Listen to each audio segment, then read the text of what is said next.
ಕರ್ತನಲ್ಲಿ ಪ್ರೀತಿ ಅಂತ ಸಹೋದರ ಸಹೋದರಿಯರೇ, ಕಳೆದ ವಾರ ನಾವೊಂದು ಮುಖ್ಯವಾಗಿರೋಂಥ ಪಾಠ ನೋಡಿದ್ರಿ. ಸೊ 3 ಮಾರ್ಗಗಳು ಅದರ ಅದನ್ನ ನೋಡ್ಬೇಕಾರೆ, ನಮ್ಮ ಸತ್ಯವೇದ ನೋಡ್ಬೇಕಾರೆ ಯೇಸು ಕ್ರಿಸ್ತು ಏನ್ ಮಾಡ್ತಾರೆ, ಇಕ್ಕಟ್ಟಾದ ಮಾರ್ಗದ ಬಗ್ಗೆ ಒಂದು ಹೇಳ್ತಾರೆ, ವಿಶಾಲವಾದ ಮಾರ್ಗದ ಬಗ್ಗೆ ಒಂದು ಹೇಳ್ತಾರೆ. ಅರೆ ಬರೀ ಎರಡೇ ಮಾರ್ಗ ಇರೋದಾ ಅಂತ ನೋಡ್ಬೇಕಾರೆ, ಇಲ್ಲ ರೀ, ಇನ್ನೊಂದು ಮಾರ್ಗ ಕೂಡ ಏನಾಗಿದೆ, ಇದೆ ರಾಜ್ಯ ಮಾರ್ಗ ಅಂತ ಅಂದ್ಬಿಟ್ಟು ನಾವು ನೋಡಿದ್ರಿ. ಸೊ ಅದ್ರ ಬಗ್ಗೆ ಸಾಕಷ್ಟು ನಾವು ಕಳೆದ ವಾರ ಏನ್ ಮಾಡಿದ್ರಿ, ನಾವು ಸ್ಟಡಿ ಮಾಡಿದಿರಿ. ಅದರ ಅದನ್ನ ನೋಡ್ಬೇಕಾದ್ರೆ ಇವತ್ತು ಒಂದು ಮುಖ್ಯವಾಗಿರೋಂಥ ಒಂದು ಪಾಠಕ್ಕೆ ನಾವೇನಾಗನ ಹೋಗೋಣ. ಸೊ ಇವತ್ತು ಒಂದು ಮುಖ್ಯವಾಗಿರೋಂಥ ಪಾಠ ಏನಪ್ಪ ನೋಡ್ಬೇಕಾದ್ರೆ, ಐಗುಪ್ತ. ಐಗುಪ್ತ ಅಂತ ಹೇಳಿದ ತಕ್ಷಣ, ಅಥವಾ ಈಜಿಪ್ಟ್ ಅಂತ ಹೇಳಿದ ತಕ್ಷಣ ನಮಗೆ ಮನಸ್ಸಿಗೆ ಬರೋದು ಏನಪ್ಪಾ ಅಂತಂದ್ರೆ, ಅಲ್ಲಿರೋಂಥ ಫೇರೋಗಳ ಬಗ್ಗೆ.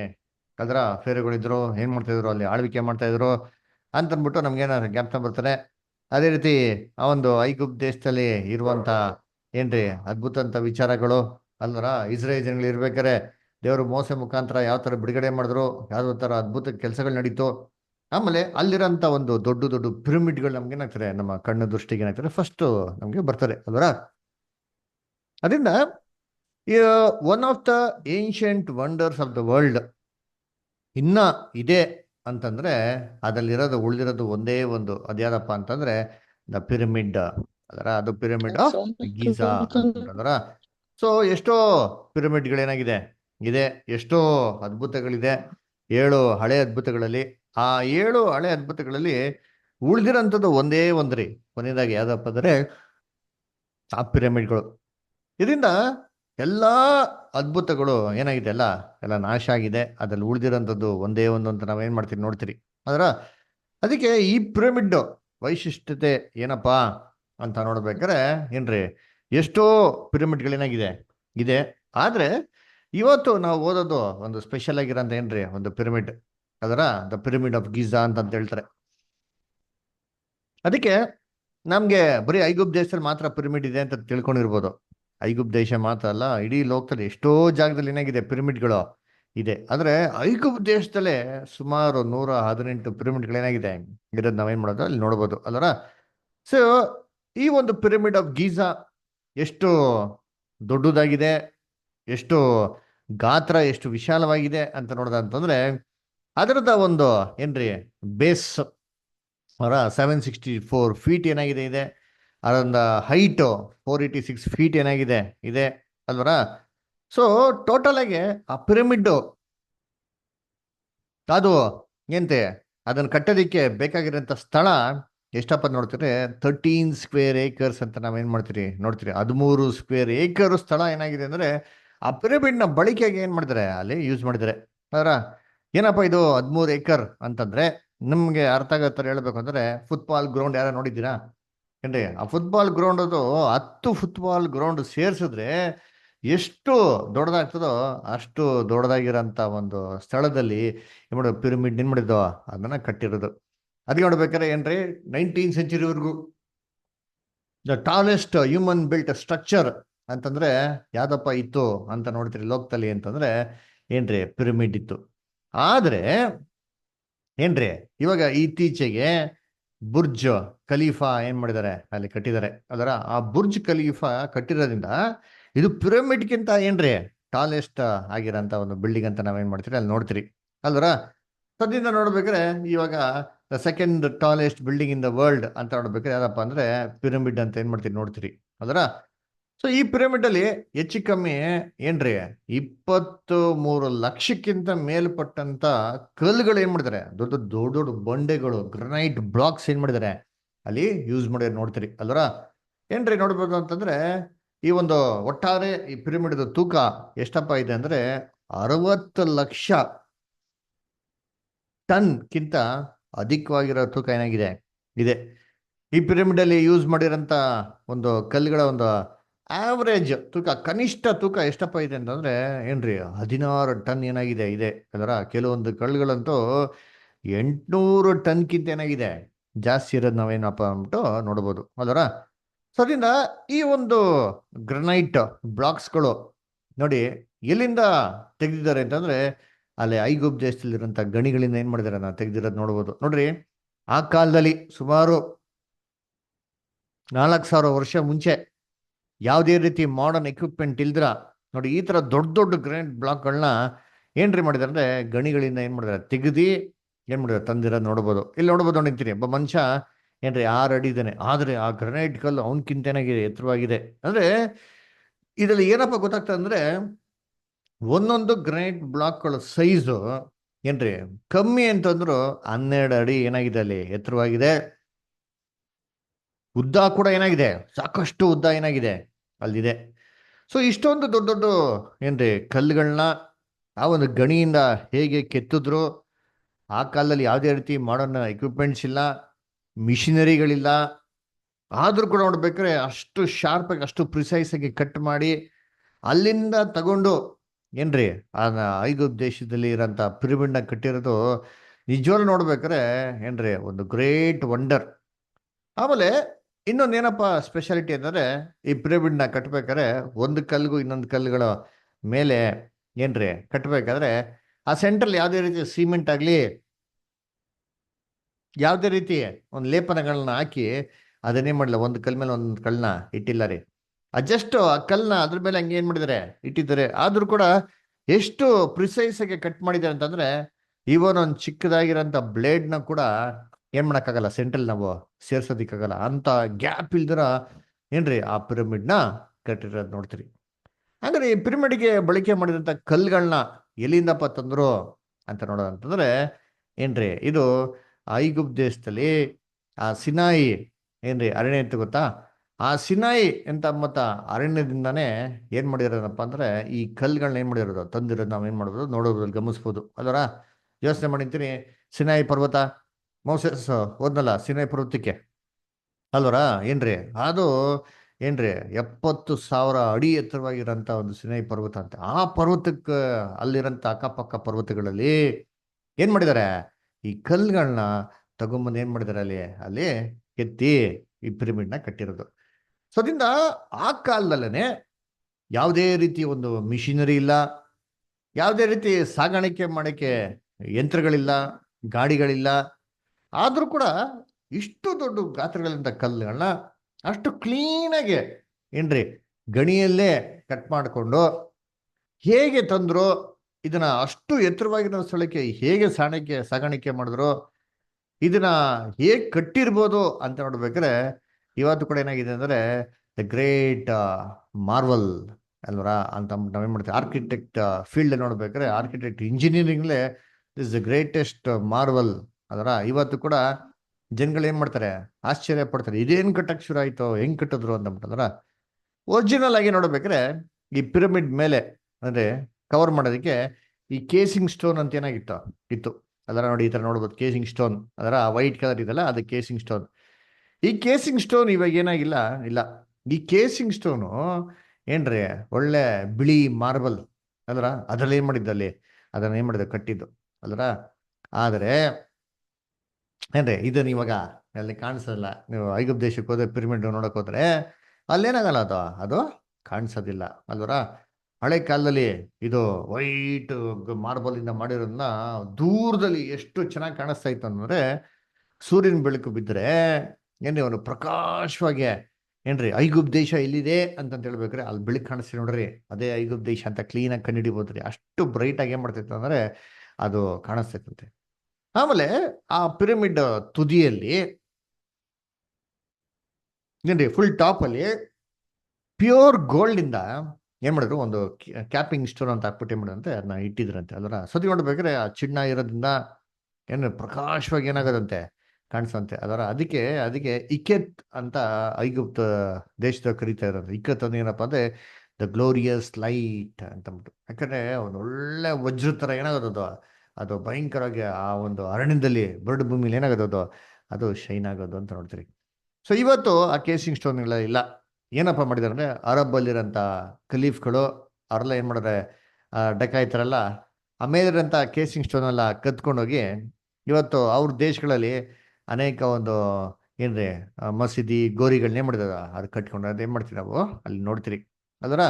ಅದರಿಂದ ಈ ಒಂದು ಪಿರಮಿಡ್ ಏನಪ್ಪಾ ಅಂತಂದ್ರೆ ನಾವು ಚಂದ್ರಮಂಡಲಕ್ಕೆ ಹೋದ್ರು ಸರಿ, ಆ ಚಂದ್ರಮಂಡಲನ ಕಾಣಿಸಂತ ಒಂದೇ ಒಂದು ಮನುಷ್ಯ ಕಟ್ಟಿರೋಂಥ ಸ್ಟ್ರಕ್ಚರ್ ಕಾಣಿಸ್ತದೆ ಅದು ಯಾವ್ದಪ್ಪ ಅಂದರೆ the great pyramid of Giza ಅಲ್ದರ.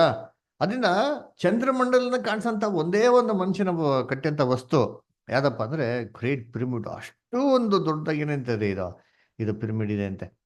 ಆಮೇಲೆ ಪಿರಮಿಡ್ ಅಲ್ಲಿ ಎಷ್ಟಪ್ಪ ಕಲ್ಲಿದೆ ಅಂತ ನೋಡಿದ್ರೆ ಅದನ್ನ ಆ ಕಲ್ಗಳನ್ನ ಉಪಯೋಗಿಸಿದ್ರೆ ಇಡೀ ಭೂಮಿ ಸುತ್ತಲೂ ಏನ್ರಿ ಏನ್ರಿ 2 ಹಂತದಲ್ಲಿ ನಾವೇನ್ ಮಾಡೋದು, ಒಂದು ಗೋಡೆ ಮಾಡ್ಬೋದಂತೆ, ಇಡೀ ಭೂಮಿ ಸುತ್ತಲೂ ಕಟ್ಬೋದಂತೆ. ಅಷ್ಟೊಂದು ಕಲ್ಲೇನಾಗಿದೆ ಅಂತೆ ಈ ಪಿರಮಿಡ್ ಅಲ್ಲಿ ಇದೆ ಅಂತ ನಾವೇನ್ ಮಾಡ್ತೀವಿ ನೋಡ್ತೀರಿ. ಆಮೇಲೆ ಈ ಪಿರಮಿಡ್ನ ಏನ್ರಿ ನಾಶ ಮಾಡ್ಬೋದಾ ಅಂತಂದ್ರೆ ಈ ಪಿರಮಿಡ್ನ ನಾಶ ಮಾಡಕ್ಕೂ ಆಗಲ್ಲ ರೀ. ಎಷ್ಟೋ ಭೂಕಂಪಗಳು, ಎಷ್ಟೋ ಜಲಪ್ರಳಯಗಳೆಲ್ಲ ಸಹಿಸ್ಕೊಂಡು ಆ ಪಿರಮಿಡ್ ಇವತ್ತು ಕೂಡ ಸ್ಟ್ರಾಂಗ್ ಆಗಿ ಏನಾಗಿದೆ ಅಲ್ಲಿ ನಿಂತಿರೋದು ನೋಡ್ತೀರಿ.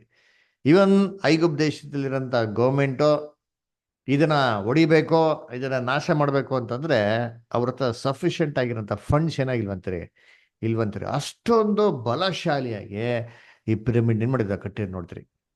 ಆಮೇಲೆ ಈ ಪಿರಮಿಡ್ ಅಲ್ಲಿ ಇಷ್ಟೊಂದು ಏನ್ರಿ ಸೈಂಟಿಫಿಕ್ ಫ್ಯಾಕ್ಟ್ಸ್ಗಳು ಮಾತ್ರ ಅಲ್ಲ, ಇದರಲ್ಲಿ ಅನೇಕ ಜಿಯೋಗ್ರಫಿಕಲ್ಲು, ಮ್ಯಾಥಮೆಟಿಕಲ್ಲು, ಆಲ್ಜಿಬ್ರಾ, ಕ್ಯಾಲ್ಕುಲೇಷನ್ಸ್ ಕೂಡ ಏನಾಗಿದೆ ಇದರಲ್ಲಿ ಇಟ್ಟಿದೆ. ಹೇಗಪ್ಪ ಅಂತಂದ್ರೆ ನಾವು ಈ ವರ್ಲ್ಡ್ ಈ ಫ್ಲಾಟ್ ಸರ್ಫೇಸ್ ಮೇಲೆ ಹಾಕೋದಂದ್ರೆ ನಮ್ಗೇನಪ್ಪ ಸಿಗ್ತಾರೆ ಅಂದ್ರೆ ಏನ್ರಿ ಈ ಒಂದು ಏನ್ರಿ ಜಿಯೋಗ್ರಫಿಕಲ್ ಮ್ಯಾಪ್ ಏನಾಗ್ತದೆ ನಮಗೆ ಸಿಗ್ತದೆ ಅಲ್ವರ. ಈ ಒಂದು ಲ್ಯಾಂಡ್ ಸರ್ಫೇಸ್ನ ಒಂದು ಫ್ಲಾಟ್ ಆಗಿರೋಂಥ ಒಂದು ಇದ್ರ ಮೇಲೆ ಹಾಕಿದ್ರೆ ಅಲ್ವರ, ಅದು ನೋಡ್ಬೇಕಾದ್ರೆ ಏನ್ರಿ it can be equally divided into 4 ಕ್ವಾಡ್ರೆಂಟ್ಸ್. ಅದರ 4 ಒಂದು ಕ್ವಾಡ್ರೆಂಟ್ಸ್ಗಳಿಗೆ ಏನು ಮಾಡ್ಬೋದು, ಡಿವೈಡ್ ಮಾಡೋದು. ಅದರ ಅದು ನೋಡ್ಬೇಕಾದ್ರೆ ನಾರ್ತ್ ಈಸ್ಟು, ಅದರ ಸೌತ್ ವೆಸ್ಟು ಅಂತ ನಾವೆಲ್ಲ ಏನು ಮಾಡ್ತೀರಿ, ನಾವು ಸ್ಕೂಲಲ್ಲಿ ಓದಿರ್ತೀರಿ ಅಲ್ವರ. ಸೊ ಈ ಒಂದು ಭೂಮಿಯ ಸೆಂಟರ್ ಎಲ್ಲಪ್ಪ ಇದೆ ಅಂತ ನೋಡಿದ್ರೆ ಈ ಭೂಮಿಗಿರೋಂಥ ಸೆಂಟರ್ ಪಾಯಿಂಟು ಎಲ್ಲಿ ಪಾಸ್ ಆಗ್ತದೆ ಅಂತಂದ್ರೆ ಕರೆಕ್ಟಾಗಿ ಪಿರಮಿಡ್ ಮೇಲೆ ಕ್ಲೀನಾಗಿ ಎಂಟ್ರಿ ಆಗ್ತದೆ ಅದರ ಪಾಸ್ ಆಗ್ತದೆ ಅದರ. ಅದಕ್ಕೆ ನೋಡ್ಬೇಕಾದ್ರೆ ಏನ್ರಿ it is located exactly at the centre of the ಏನ್ರಿ land surface of the globe ಅಂತ ನೋಡ್ತೀರಿ. ಇಡೀ ಭೂಮಿಯ ಸೆಂಟ್ರಲ್ಲಿ ಏನ್ ಮಾಡಿದ್ರೆ ಕರೆಕ್ಟಾಗಿ ಅಂತಂದ್ರೆ ಆ ಪಿರಮಿಡ್ನ ಕಟ್ಟಿರೋದು ಏನ್ ಮಾಡೋದು ನಾವು ನೋಡ್ಬೋದು. ಅದರ ಅದಕ್ಕೆ ನೋಡ್ಬೇಕಾದ್ರೆ ಆ ಸ್ಥಳಕ್ಕೆ ಏನಪ್ಪ, ಆ ಸ್ಥಳಕ್ಕೆ ಆ ಪಿರಮಿಡ್ ಅಕ್ಕಪಕ್ಕ ಇರೋ ಸ್ಥಳಕ್ಕೆ ಏನಂತ ಹೇಳ್ತಾರೆ ಅಂತಂದ್ರೆ ಮಿಡಿಲ್ ಈಸ್ಟ್ ಅಂತ ಹೇಳೋದನ್ನ ನೀವು ಪದ ಕೇಳಿತಾರೆ. ಅದರ ಈ ಮಿಡಿಲ್ ಈಸ್ಟ್ ಅಂತ ಪದ ಹಿಂಗೆ ಏನಾಗಿರುತ್ತಾ ಬಂದಿರುತ್ತೆ, ಯಾಕಂದ್ರೆ ಭೂಮಿಗೆ ಏನಾಗಿದೆ ಕರೆಕ್ಟಾಗಿ ಸೆಂಟರ್ ಆಗಿದೆ. ಅಲ್ಲಿಂದ ಭೂಮಿನ ಕರೆಕ್ಟಾಗಿ ಡಿವೈಡ್ ಮಾಡಿದ್ರೆ 4 ಈಕ್ವಲ್ ಆಗಿರೋ ಕ್ವಾಡ್ರನ್ಸ್ಗಳಿಗೆ ಏನ್ ಮಾಡ್ತಾರೆ ಕ್ಲೀನಾಗಿ ಅಲ್ಲಿ ಫಾರ್ಮ್ ಆಗ್ತದೆ ಅಂತ ನಾವೇನ್ ಮಾಡ್ತೀರಿ ಅಲ್ಲಿ ನೋಡ್ತೀರಿ ಅಲ್ವರ. ಅದರಿಂದ ಏನಂದ್ರೆ ಮಿಡಿಲ್ ಈಸ್ಟ್ ಅಂತ ಏನಾಗಿದೆ ಹೆಸರು ಅಲ್ಲಿ ಬಂದಿರೋದು. ಆಮೇಲೆ ಭೂಮಿಯ ನಾರ್ತ್ ಪೋಲ್ ಮತ್ತೆ ಸೌತ್ ಪೋಲ್ ಇದೆ ಅಂತ ನಮ್ಗೆ ಗೊತ್ತು ಅದರ. ಈ ಒಂದು ಏನ್ರಿ ಲೈನ್ ಕರೆಕ್ಟಾಗೆ ಅದರ ಎಲ್ಲಪ್ಪ ಪಾಸ್ ಆಗ್ತಾರೆ ಅಂದ್ರೆ ಈ ಪಿರಮಿಡ್ ಮೇಲೆ ಎಕ್ಸಾಕ್ಟ್ ಆಗಿ ಏನಾಗ್ತದೆ ಅಂತಂದ್ರೆ ಅಲ್ಲಿ ಪಾಸ್ ಆಗ್ತಾನೆ. Just minute of a degree slight deviation ಅಂತ ಅರೆ ಎಕ್ಸಾಕ್ಟ್ ಈಗ ಪಿರಮಿಡ್ ಎಂಟ್ರೆನ್ಸ್ ಮೇಲೆ ಕ್ಲೀನ್ ಆಗಿ ಪಾಸ್ ಆಗೋದು ಏನ್ ಮಾಡ್ತೀರಿ ಅಲ್ಲಿ ನೋಡ್ತಾ ಇಲ್ವರ. ಸೊ ಅದಕ್ಕೆ ನೋಡ್ಬೇಕಾದ್ರೆ it is exactly located at the centre of the globe. ಅದರ ಏನೇ exactly located to north and south and center of the globe ಅಂತ ನಾವೇ ಮಾಡೋದು ಅಲ್ಲಿ ನೋಡ್ಬೋದು. ಆಮೇಲೆ ಈ ಒಂದು ಪಿರಮಿಡ್ ಅಲ್ಲಿ ಮ್ಯಾಥಮೆಟಿಕಲ್ ಕ್ಯಾಲ್ಕುಲೇಷನ್ಸ್ ಯಾವ ಥರಪ್ಪ ಇದೆ ಅಂತ ನೋಡ್ತಾ ಅಂತಂದ್ರೆ ನಾವು ಸ್ಕೂಲಲ್ಲಿ ಕಲ್ತಿರ್ತೀರಿ. ಏನಪ್ಪ ಕಲ್ತಿರ್ತೀರಿ ಅಂತಂದ್ರೆ ಪೈ ಅಂತ ಒಂದು ಫಾರ್ಮುಲಾ ಏನು ಮಾಡಿದ್ವಿ ನಾವು ಕಲ್ತಿದ್ದೀರಿ ಎಲ್ಲರ. ಏನಪ್ಪ ಇದು ಪೈ ಅಂದರೆ ಪೈ ಅಂತಂದ್ರೆ ದ ಏನ್ರಿ formula that is used to see the relationship between ಏನ್ರಿ ಒಂದು ಸರ್ಕಲ್ ಅಂಡ್ ಏನ್ರಿ ಪಿರಮಿಡ್ ಅಥವಾ ಟ್ರಯಾಂಗಲ್ ಅಥವಾ ರೆಕ್ಟ್ಯಾಂಗಲ್ ಅಂತ ನೋಡ್ತೀವಿ ಗೊತ್ತಾ. ಅದಕ್ಕೆ ಫಾರ್ಮುಲಾ ಏನಪ್ಪ ಅಂದ್ರೆ ಪೈ. ಅದರ ಪೈ ಅನ್ನೇನು 22/7 ಅಂತ ನೋಡ್ತೀರಿ ಅಲ್ವರ. ಸೊ ಈ ಒಂದು ಫಾರ್ಮುಲಾ ಕಂಡುಹಿಡಿದಿದೆ ರೀಸೆಂಟಾಗಿ ಸೈಂಟಿಸ್ಟ್ಗಳು ಏನು ಮಾಡಿದ್ದು ಕಂಡುಹಿಡಿದಿದ್ದು ಅಲ್ವರ, ಒಂದು 200-300 ಇಯರ್ಸ್ ಬಿಫೋರ್. ಅಲ್ಲಿವರೆಗೂ ಪೈ ಅಂತ ಫಾರ್ಮುಲಾ ಇಲ್ಲ. ಆದರೆ ಈ ಪೈ ಅಂತ ಫಾರ್ಮುಲಾನ ಆಲ್ರೆಡಿ ಏನು ಮಾಡೋರು ಇದ್ದಲ್ಲಿ ಈ ಒಂದು ಪಿರಮಿಡ್ ಅಲ್ಲಿ ಬಳಕೆ ಏನು ಮಾಡೋರೆ ಅಲ್ಲಿ ಯೂಸ್ ಮಾಡೋರೆ ಅದರ. ಅದೇ ನೋಡ್ಬೇಕಾರೆ ಸರ್ ಐಸಾಕ್ ನ್ಯೂಟನ್ ಏನು ಮಾಡಿದ್ರು ಗ್ರಾವಿಟೇಷನ್ ಅಂತ ಫಾರ್ಮುಲಾ ಕಂಡುಹಿಡಿದ್ರಲ್ವಾ. ಅವಾಗ ಏನು ಮಾಡಿದ್ದು ಈ ಪೈ ಆರ್ ಸ್ಕ್ವೇರು ಆಮೇಲೆ different types of measuring system ಅಂತ ಏನು ಮಾಡಿದ್ದು ಅವಾಗೆಲ್ಲ ಕಂಡುಹಿಡಿದಿದ್ದು ಅಲ್ವರ. ನೋಡ್ರಿ ಇವಾಗ ವರ್ಲ್ಡಲ್ಲಿ ಎಷ್ಟೋ ವರ್ಷಗಳ ಮುಂಚೆ ಹೋದ ಅಂತ ಹೆಂಗಿರ್ತಾ ಇತ್ತು ಅಂದರೆ ಒಂದೊಂದು ದೇಶದಲ್ಲಿ ಒಂದೊಂದು ಮೆಜರಿಂಗ್ ಸಿಸ್ಟಮ್ ಇತ್ತು. ಇವಾಗ ಇಂಡಿಯಾದಲ್ಲಿ ಹೆಂಗಪ್ಪ ಇದೆ ಅಂತಂದರೆ ಏನ್ರಿ ಎಸ್ ಐ ಸಿಸ್ಟಮ್ ಅಥವಾ ಮೀಟರ್ ಕಿಲೋಗ್ರಾಮ್ ಸೆಕೆಂಡ್ ಸಿಸ್ಟಮ್ ಅಂತ ಇತ್ತು. ಇವಾಗ ಇಂಡಿಯಾ ನಮ್ಮ ಅದೇ ಇರೋದಲ್ರ, ನಾವು ಈ ದೂರ ಡಿಸ್ಟೆನ್ಸ್ನ ಅಳತೆ ಮಾಡ್ಬೇಕಾದ್ರೆ ಹೆಂಗೆ ಮಾಡ್ತೀರಿ? ಕಿಲೋಮೀಟರ್, ಮೀಟರ್ ಗಟ್ಟಲೆ. ಬಟ್ಟೆ ತೊಗೊಬೇಕಾದ್ರೆ ಏನು ಮಾಡ್ತೀರಿ? ಎಷ್ಟು ಮೀಟರ್ ಬೇಕು? ಒಂದು ಕಾಲು ಮೀಟ್ರು, ಆ ಮೀಟ್ರು ಅಲ್ವರ. ತೂಕ ತೊಗೊಬೇಕಾದ್ರೆ ಎಷ್ಟು ಕೆ ಜಿ ಬೇಕು, ಎಷ್ಟು ಗ್ರಾಮ್ ಬೇಕು ಅಲ್ವಾ? ಟೈಮ್ನ ಲೆಕ್ಕ ಹಾಕ್ಬೇಕಾದ್ರೆ ಏನ್ರಿ? ಎಷ್ಟು ನಿಮಿಷಗಳು ಇದನ್ನ ಲೆಕ್ಕ ಹಾಕ್ತಾರೆ. ಆದ್ರೆ ಇದೇ ನೀವು ಅಮೆರಿಕಕ್ಕೆ ಹೋಗ್ಬಿಟ್ಟಂದ್ರೆ ಏನ್ರಿ ಇದನ್ನ ಹೆಂಗಪ್ಪ ಲೆಕ್ಕ ಹಾಕೋರು ಅಂತಂದ್ರೆ, ಒಂದು ಕಾಲದಲ್ಲಿ ಏನ್ರಿ ದೂರ ಡಿಸ್ಟೆನ್ಸ್ ಹೆಂಗ್ ಲೆಕ್ಕ ಹಾಕೋರು ಅವರು ಏನ್ರಿ ಅವರು ಫುಟ್ ಲೆಕ್ಕ ಹಾಕೋರು, ಎಷ್ಟು ಫುಟ್ ಇದೆ ಅಂತ ಅಲ್ದರ. ಆಮೇಲೆ ತೂಕ ಹೆಂಗಪ್ಪ ಲೆಕ್ಕ ಹಾಕೋರು ಅಂದ್ರೆ ಪೌಂಡ್, ಎಷ್ಟು ಪೌಂಡ್ ಇದೆ ಅದರ, 10 ಪೌಂಡ 20 ಪೌಂಡ ಅಂತ ಅಂದ್ಬಿಟ್ಟು ಟೈಮ್ನ ಸೆಕೆಂಡ್ಸ್ ಅಲ್ಲಿ ಮಾಡೋರ ಲೆಕ್ಕ ಹಾಕೋರು. ಇವಾಗ ಈ ಬೇರೆ ಬೇರೆ ದೇಶದಲ್ಲಿ ಬೇರೆ ಬೇರೆ ತರ ಕ್ಯಾಲ್ಕುಲೇಷನ್ಸ್ ಮಾಡಿದ್ರೆ ಏನ್ರಿ ಅಲ್ಲಿ ಸೈಂಟಿಸ್ಟ್ಗಳೆಲ್ಲ ಒಟ್ಟಾಗಿ ಸೇರ್ಬಿಟ್ಟು ಕೆಲವೊಂದು ಕನ್ಕ್ಲೂಷನ್ ಬರ್ಬೇಕಾದ್ರೆ ತುಂಬಾ ಏನಾಗೋದು, ಕಷ್ಟ ಆಗೋದು. ಅದಕ್ಕೆ ಏನ್ ಮಾಡೋದು ಅಂದ್ರೆ, ಲೋಕದಲ್ಲಿರೋಂಥ ಎಲ್ಲಾ ಸೈಂಟಿಸ್ಟ್ಗಳೆಲ್ಲ ಸೇರ್ಬಿಟ್ಟು ಇನ್ಮೇಲೆ ಈ ಕನ್ಫ್ಯೂಷನ್ ಬೇಡ, ನಾವೇನ್ ಮಾಡೋಣ ಅಂತಂದ್ರೆ ಎಲ್ಲ ಸೇರ್ಬಿಟ್ಟು ಒಂದು ಕಾಮನ್ ಆಗಿರೋಂಥ ಏನ್ರಿ ಮೆಜರಿಂಗ್ ಸಿಸ್ಟಮ್ ನಾವೇನ್ ಮಾಡೋಣ, ನಾವು ನೋಡೋಣ ಅಂತ ಏನ್ ಮಾಡೋರು ಅಲ್ಲಿ ಅಲ್ಲಿ ಮಾಡಿದ್ರು. ಏನಪ್ಪ ಕಾಮನ್ ಆಗಿರೋಂಥ ಒಂದು ಮೆಜರಿಂಗ್ ಸಿಸ್ಟಮ್ ಮಾಡಿದ್ರು ಅಂತಂದ್ರೆ, ಅದಕ್ಕೆ ಎಸ್ ಐ ಸಿಸ್ಟಮ್ ಅಂತ ಮಾಡ್ಬಿಟ್ರು. ನಿಮ್ಮೇನಿಂದ ಫುಟ್ ಪೌಂಡ್ ಸೆಕೆಂಡ್ಸ್ ಎಲ್ಲ ಬೇಡ, ಎಲ್ಲ ಲೋಕದಲ್ಲಿ ಎಲ್ಲ ಕಡೆ ಮೀಟರ್ಗಳಲ್ಲೇ ನಾವು ಡಿಸ್ಟೆನ್ಸ್ ಲೆಕ್ಕ ಹಾಕೋಣ, ತೂಕನ ಕಿಲೋಗ್ರಾಮ್ ಅಲ್ಲೇ ಲೆಕ್ಕ ಹಾಕೋಣ, ಟೈಮ್ನ ಮಿನಿಟ್ಸ್ ಸೆಕೆಂಡ್ಸ್ ಅಲ್ಲಿ ಲೆಕ್ಕ ಹಾಕೋಣ ಅಂತ ಮಾಡೋದು ಶುರು ಮಾಡಿದ್ರು ಅಲ್ವರ. ಈ ಸಿಸ್ಟಮ್ ಬಂದಿದ್ದು ಇತ್ತೀಚೆಗೆ. ಆದರೆ ಈ ಸಿಸ್ಟಮ್ನ ಆಲ್ರೆಡಿ ಸತ್ಯವೇದಲ್ಲಿರೋಂಥ ಏನ್ರಿ ಪಿರಮಿಡಲ್ ಬಳಕೆ ಮಾಡಿದ್ದಾರೆ. ಇದೇ ಮೆಷರ್ಮೆಂಟ್ಸ್ನ ನೋವಾ ಕಟ್ಟಿದಂಥ ಆರ್ಕಲ್ ಕೂಡ ಏನು ಮಾಡಿದ್ದಾರೆ, ಇಂಪ್ಲಿಮೆಂಟ್ ಮಾಡಿದ್ದಾರೆ. ಅಲ್ಲಿ ಮೋಸೆಸ್ ಕಟ್ಟಿದಂಥ ದೇವದರ್ಶನ ಗುಡಾರದಲ್ಲಿ ಏನಾಗಿದೆ, ಇಂಪ್ಲಿಮೆಂಟ್ ಆಗಿದೆ. ಸೋಲೋಮೋನ್ ಕಟ್ಟಿರೋಂಥ ಏನ್ರಿ ಆ ಭವ್ಯವಾದಂಥ ಒಂದು ದೇವಾಲಯದಲ್ಲಿ ಕೂಡ ಏನಾಗಿದೆ, ಇದೇ ಒಂದು ಏನು ಫಾರ್ಮುಲಾಗಳನ್ನ ಯೂಸ್ ಮಾಡಿದ್ರೆ ನಾವೇನು ಮಾಡ್ತೀರಿ ಅಲ್ಲಿ ನೋಡ್ತೀರಿ. ಆಮೇಲೆ ಈ ಒಂದು ಸೂರ್ಯನಿಗೂ ಭೂಮಿಗೆ ಎಷ್ಟಪ್ಪ ಡಿಸ್ಟೆನ್ಸ್ ಇದೆ ಅಂತಂದ್ರೆ, ಸೈಂಟಿಸ್ಟ್ ಏನ್ ಮಾಡಿರ್ಬೇಕು ಕಂಡುಹಿಡಿದಾರೆ ಎಲ್ಲರ 9184 ಮಿಲಿಯನ್ ಮೈಲ್ಸ್ ಇದೆ ಅಂತ. ಇದನ್ನ ಆಲ್ರೆಡಿ ಪಿರಮಿಡ್ ಅಲ್ಲಿ the relationship between the base and the angle ಅದರಲ್ಲಿ ಏನ್ ಮಾಡಿದ್ದಾರೆ, ಅದರಲ್ಲಿ ನೋಡಿಸಿದ್ದಾರೆ ಅಲ್ಲರ. ದಟ್ ಆ ಡಿಸ್ಟೆನ್ಸ್ ಎಕ್ಸಾಕ್ಟ್ ಆಗಿ ಸೂರ್ಯನ್ಗೂ ಭೂಮಿಗಿರಂತ ಡಿಸ್ಟೆನ್ಸ್ ಕರೆಕ್ಟ್ ಆಗಿ ಏನ್ ಮಾಡ್ತಾರೆ ಅಲ್ಲಿ ಅಲ್ಲಿ ನೋಡ್ತಾರೆ. ಈ ತರ ಅಸ್ಟ್ರಾನಾಮಿಕಲ್ ಏನ್ರಿ ಒಂದು ವಿಚಾರಗಳನ್ನ ಕೂಡ ಪಿರಮಿಡ್ ಅಲ್ಲಿ ಮಾಡಿದ್ದಾರೆ, ಬಳಕೆ ಮಾಡಿದ್ದಾರೆ. ಆಮೇಲೆ ಪಿರಮಿಡ್ ಅಲ್ಲಿ ಏರ್ ಪ್ಯಾಸೇಜ್ಗಳಿದೆ. ಆ ಏರ್ ಪ್ಯಾಸೇಜ್ಗಳು ಕರೆಕ್ಟಾಗಿ ಏನಪ್ಪ ಆಗ್ತಾರೆ ಅಂತಂದ್ರೆ, ಈ ನಕ್ಷತ್ರ ಮಂಡಲಗಳಲ್ಲಿ ಇರುವಂತ ಎರಡು ವಿಶೇಷವಾಗಿರುವಂತ ನಕ್ಷತ್ರಕ್ಕೆ ಕರೆಕ್ಟಾಗಿ ಏನಾಗ್ತಾರಂತೆ ಅಲ್ಲಿ ಅಲ್ಲಿ ಮೀಟ್ ಆಗ್ತಾರಂತೆ.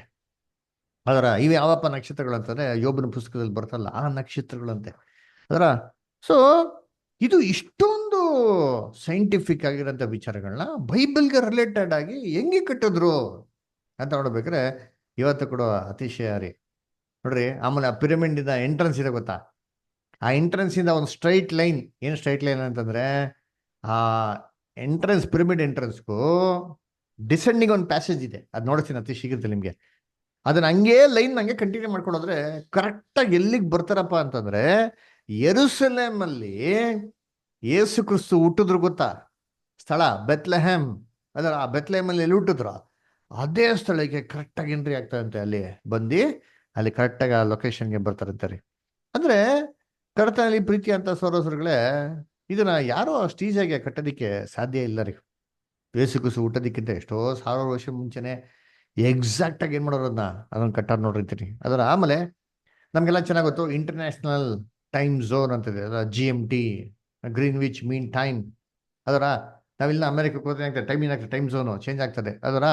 ಅದಕ್ಕೆ ಗ್ರೀನ್ ವಿಚ್ ಮೀನ್ ಟೈಮ್ ಅಂತ ಮಾಡ್ಬಿಟ್ರು. ಆ ಟೈಮ್ ಝೋನ್ ದಾಟೋದವಾಗ ನಮ್ಗೇನಾಗ್ತದೆ, ಕಾಲಗಳು ಬದಲಾವಣೆ ಆಗ್ತದೆ. ಆದರೆ ಏನೇ ಕೆಲವೊಂದು ಸೈಂಟಿಫಿಕ್ ಆಗಿ ನೋಡ್ಬೇಕಾರೆ ಇದೇ ಟೈಮ್ ಝೋನ್ನ ಗ್ರೀನ್ ವಿಚ್ ಮೀನ್ ಟೈಮ್ ಕಡೆಯಿಂದ ಪಾಸ್ ಮಾಡಿದಿರಾ ಪಿರಮಿಡ್ ಮೇಲಿಂದ ಪಾಸ್ ಮಾಡಿದ್ರೆ ಇಡೀ ಲೋಕಕ್ಕೆಲ್ಲ ಒಂದು ಕಾಮನ್ ಆಗಿರೋ ಟೈಮ್ ಇರ್ಬೋದು ಅಂತ ಏನ್ ಮಾಡ್ತಾರೆ ಅದನ್ನು ಕೂಡ ಹೇಳ್ತಾರೆ. ಆಮೇಲೆ ಈ ಪಿರಮಿಡ್ ಬೇಸ್ ಲೆಂತ್ ಅಂತೇನಿದೆಯೋ ಅದಕ್ಕೆ ಪಿರಮಿಡ್ ಇಂಚಸ್ ಅಂತ ಇದೆ ರೀ. ಪಿರಮಿಡ್ನ ಅಳತೆ ಮಾಡೋದಕ್ಕೆ ಸಪ್ರೇಟ್ ಆಗಿ ಒಂದು ಮೆಜರಿಂಗ್ ಸಿಸ್ಟಮ್ ಅಂತಿದೆ. ಇದು ಪಿರಮಿಡ್ನ ಆರ್ಕಿಟೆಕ್ಚರ್ಗಳು ಏನ್ರಿ ಇಂಜಿನಿಯರ್ಸ್ಗಳೆಲ್ಲ ಸೇರಿ ಅದನ್ನ ಆ, ಗುರ್ತು ಮಾಡಿದ್ದಾರೆ. ಆ ಬೇಸಲ್ಲಿರೋಂಥ ಪಿರಮಿಡ್ ಇಂಚಸ್ ಎಷ್ಟಪ್ಪ ಅಂತ ನೋಡಿದ್ರೆ ಕರೆಕ್ಟಾಗಿ 365 ಅಂತ ನೋಡಿದ್ರೆ ಏನಪ್ಪ 365 ಅಂತ ನೋಡಿದ್ರೆ ನಮ್ಮ ಕ್ಯಾಲೆಂಡ್ರಲ್ಲಿ ಇದೆ ಗೊತ್ತಾ? ಏನಿದೆ, ಒಂದು ವರ್ಷಕ್ಕೆ ಎಷ್ಟು ದಿವಸ ಇದೆ? ಕರೆಕ್ಟಾಗಿ 365 ಡೇ ನೋಡ್ರ.